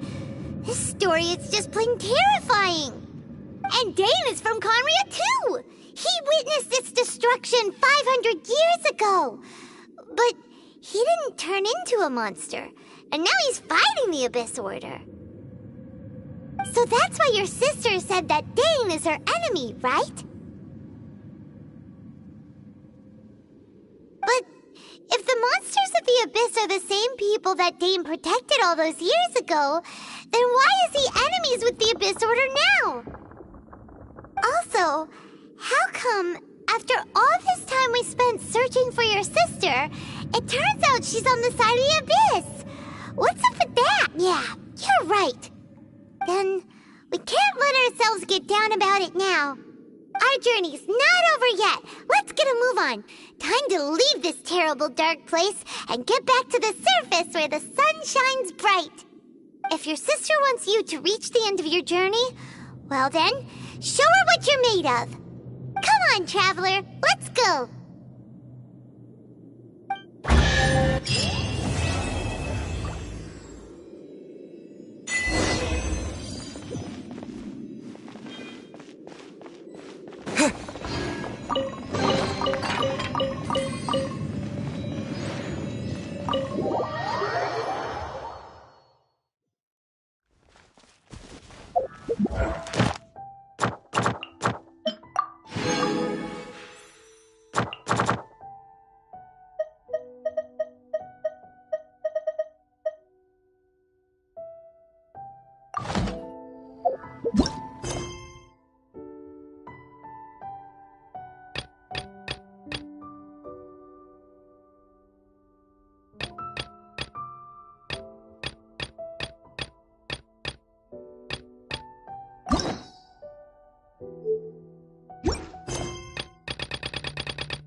mind is completely blank.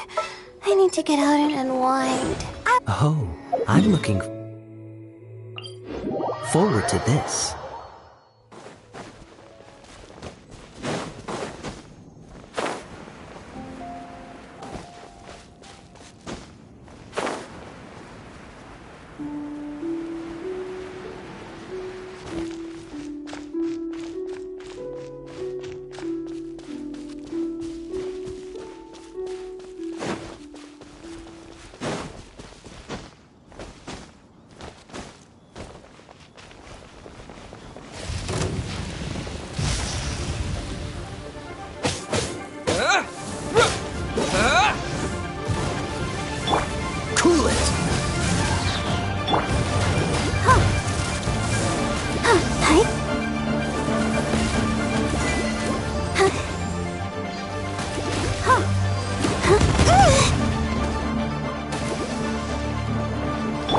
Oh, so sorry.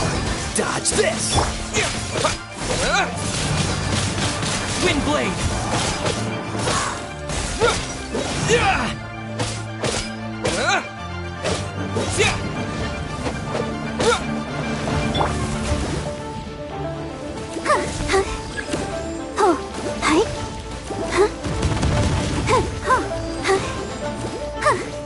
I'll protect us. Go, Barbara, go! Don't be scared. Not now.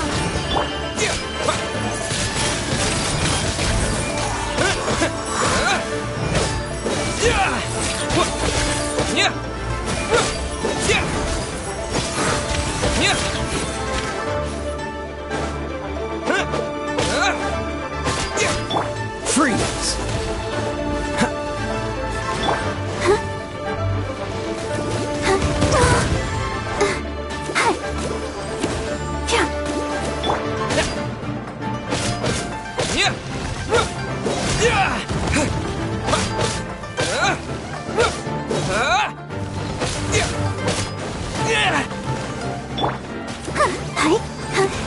Let's dance.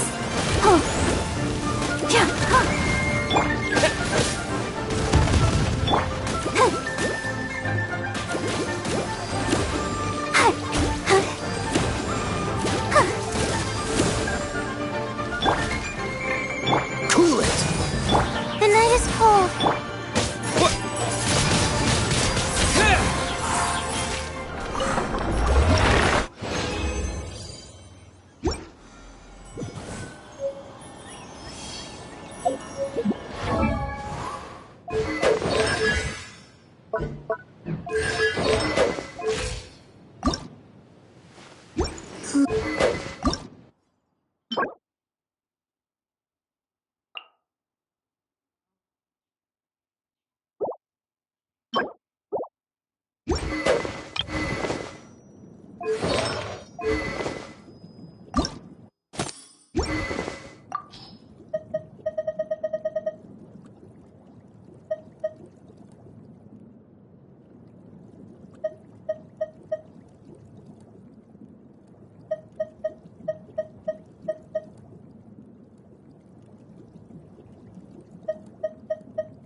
I wonder when I'll be as tall as my big sister.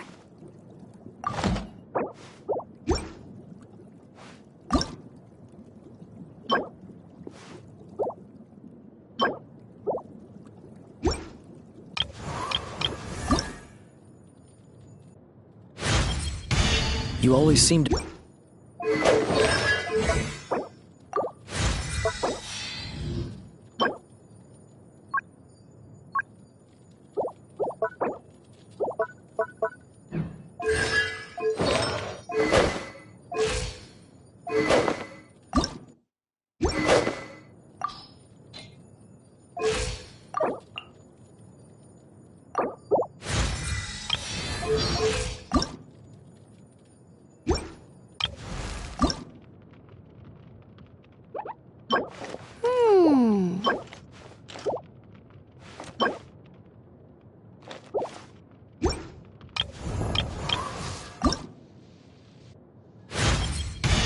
with this.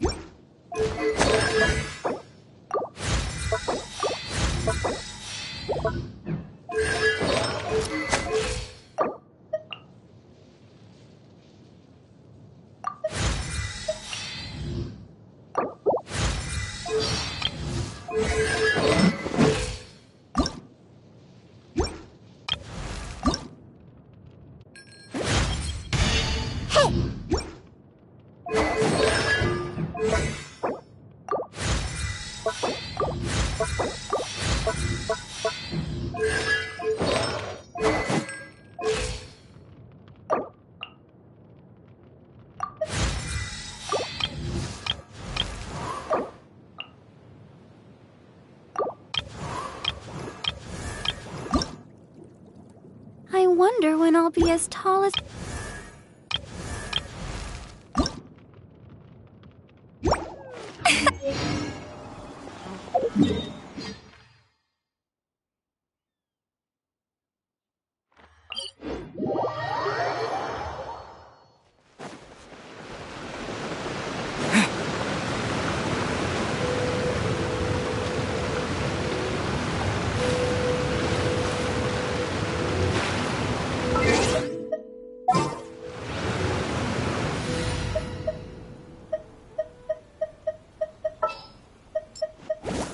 I can't wait any longer! Leave it to me!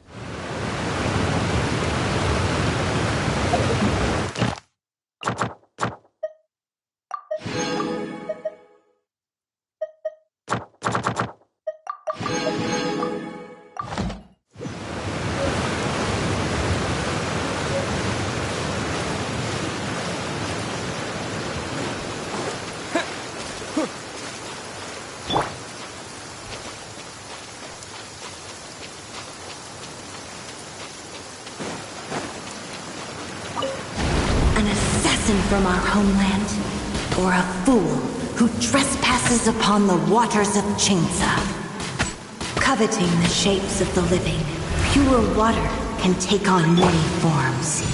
In this way, shall water deliver your punishment.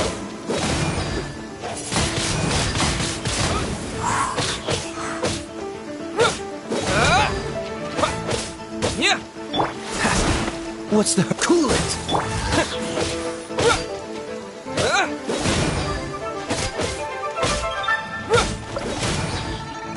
Dodge this! The power of water is its ability to take any shape. Frostbite!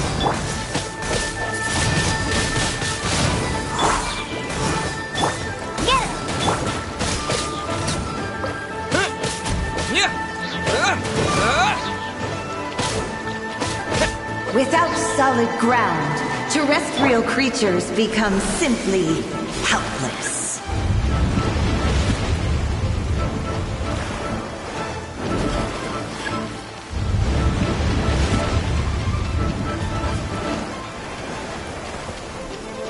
The power of water is its ability to take any shape.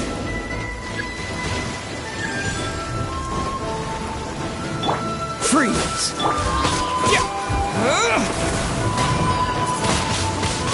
Windblade!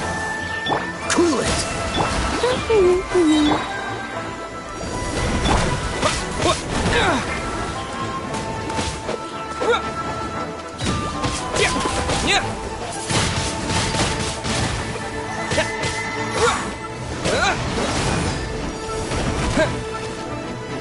Freeze!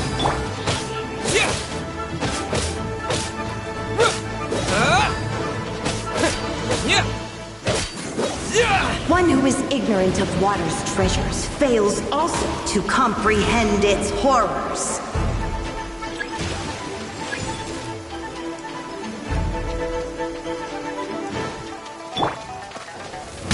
Not so hard!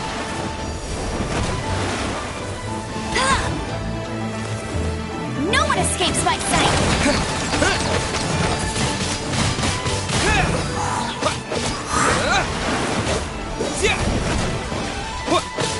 Yeah!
Windblade! Submerge! Let's see what happens when you lose your foothold.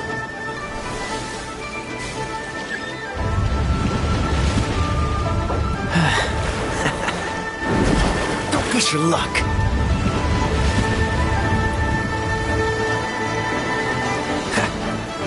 The power of water is its ability to take any shape. Eat this! Nice and spicy!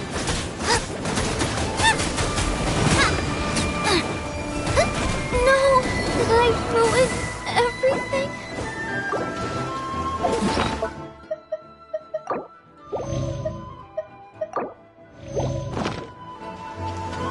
Freeze!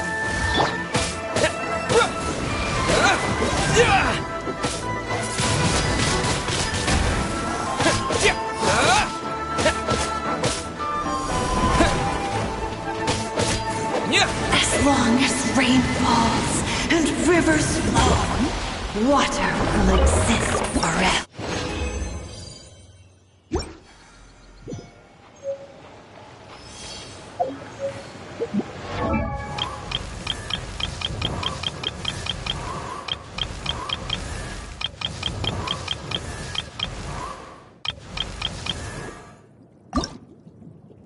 I wonder when I'll be as tall as my big sister.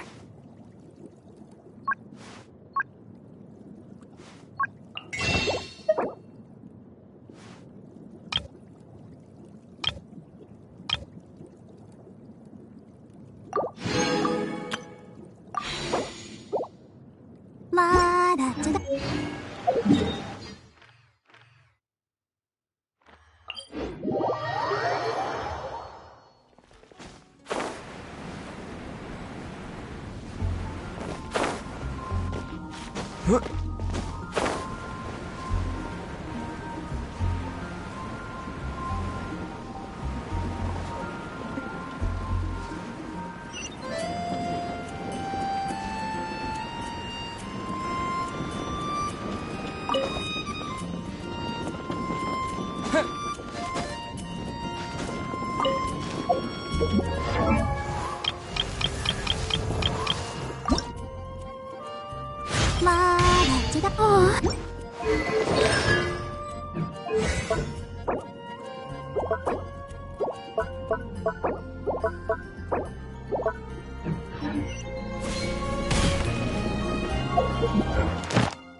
We can do this!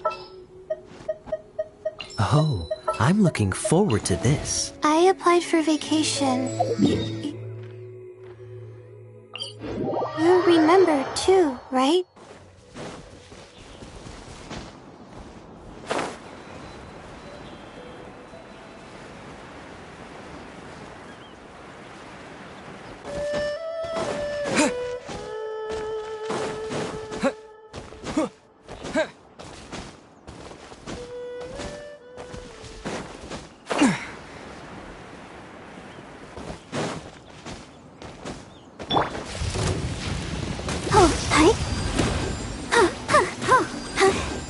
Let the show begin.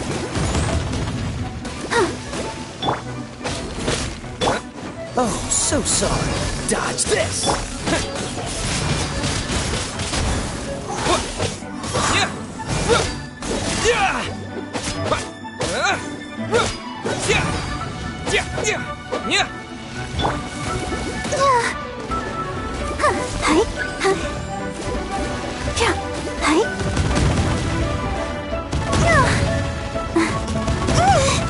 Why has everyone stopped singing?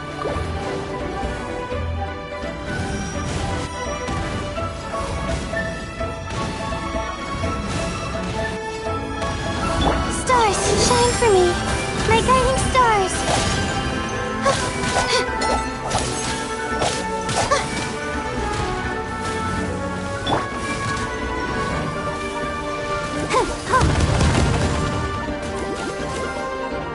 I'll protect us.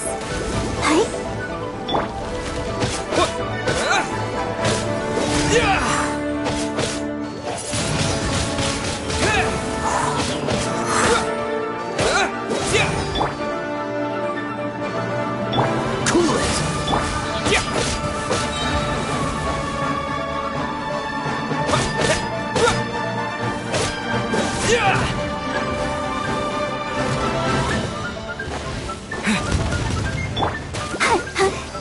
Let's dance.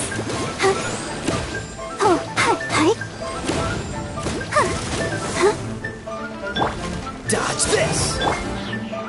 The night is cold.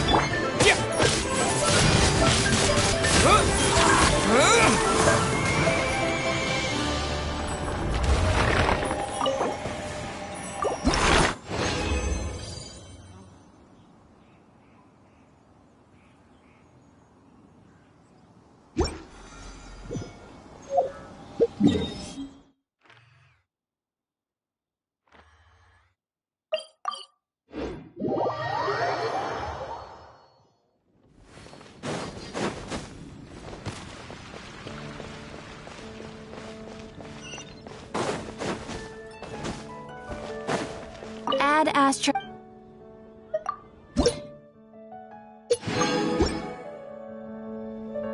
Add Astra.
keep this close.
Frozen.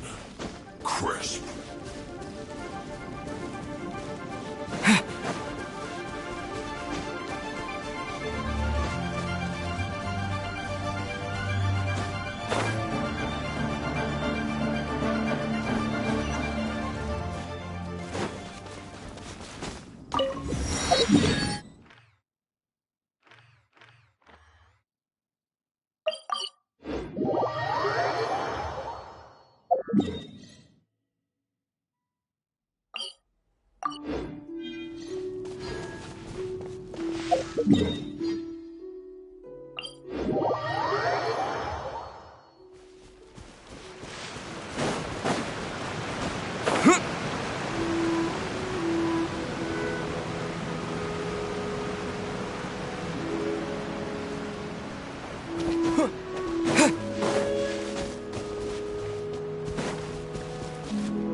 Is this an answer from this world?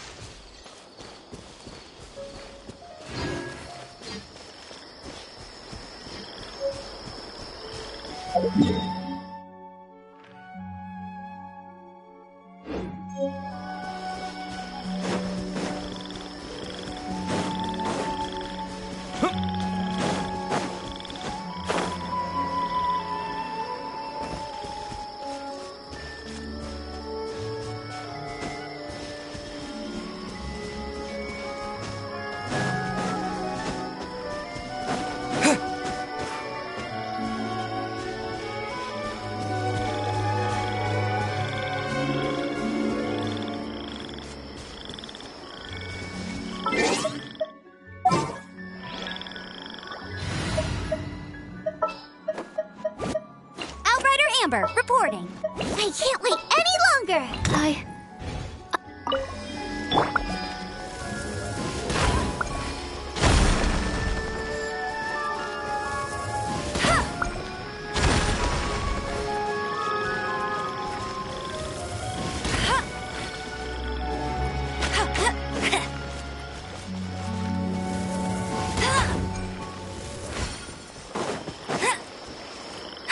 That's more like it.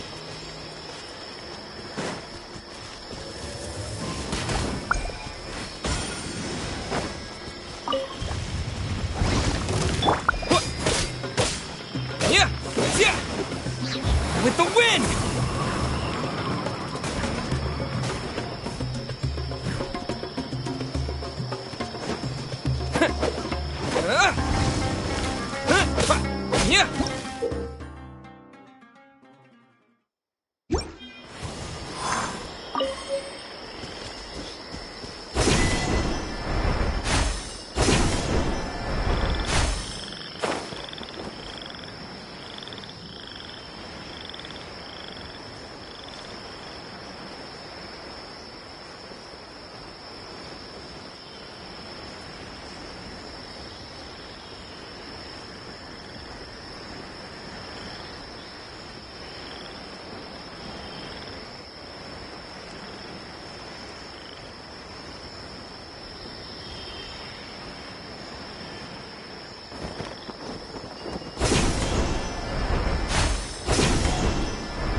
Is this an answer from this world?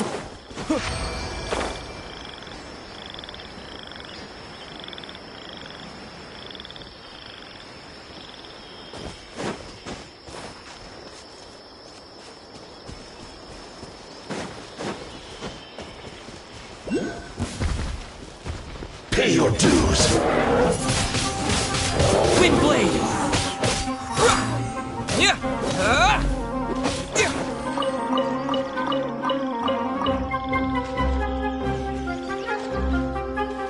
Prepare yourself.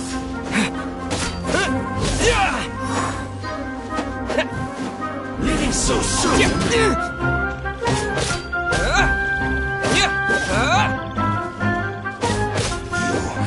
Can't run from death.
Like a lamb to the slaughter. I'll take my...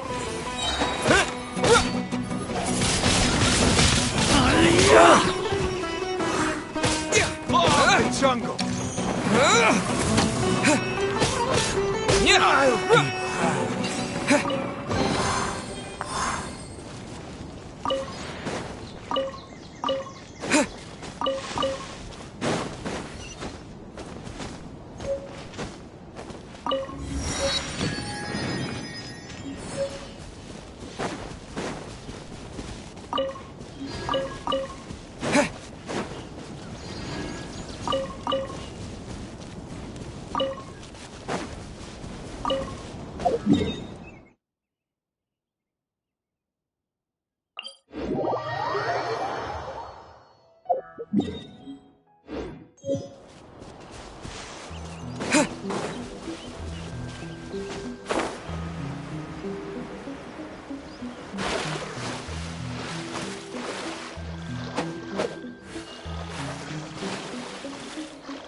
Get ready for the gliding champion of Mondstadt!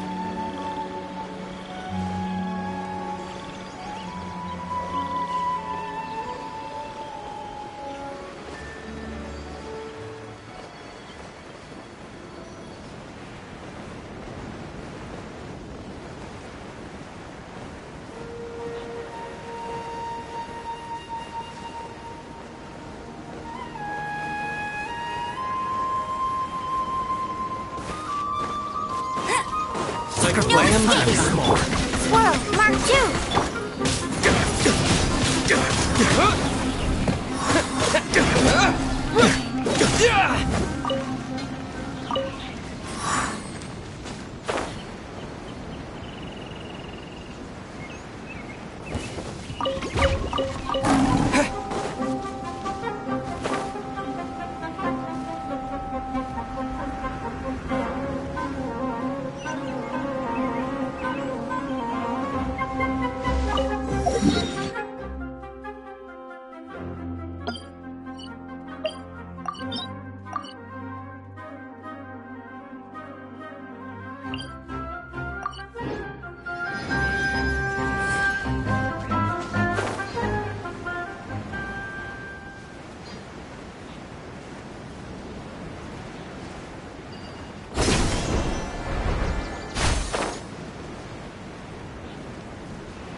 Happy to oblige.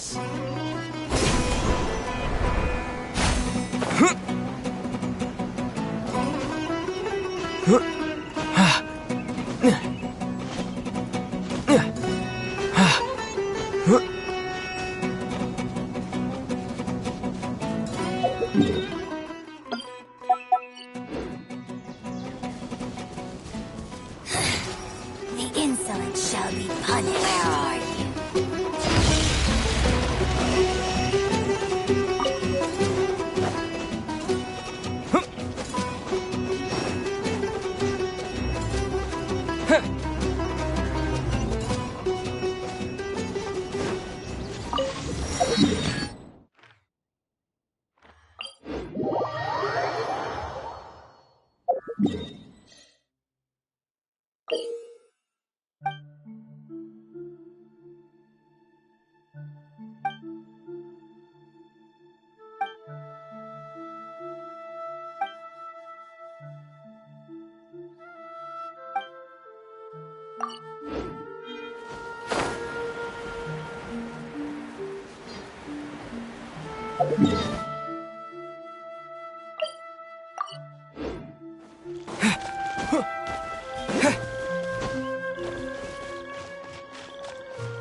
Nice and spicy!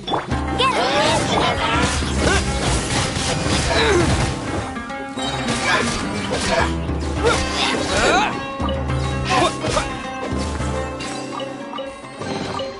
I'll keep this close.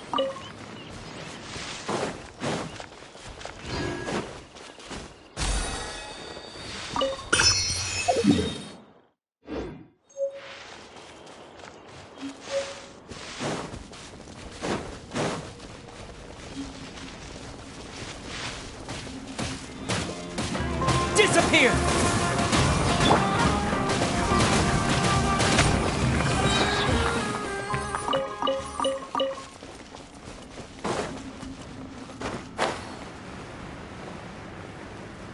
Bet you can't keep up with me!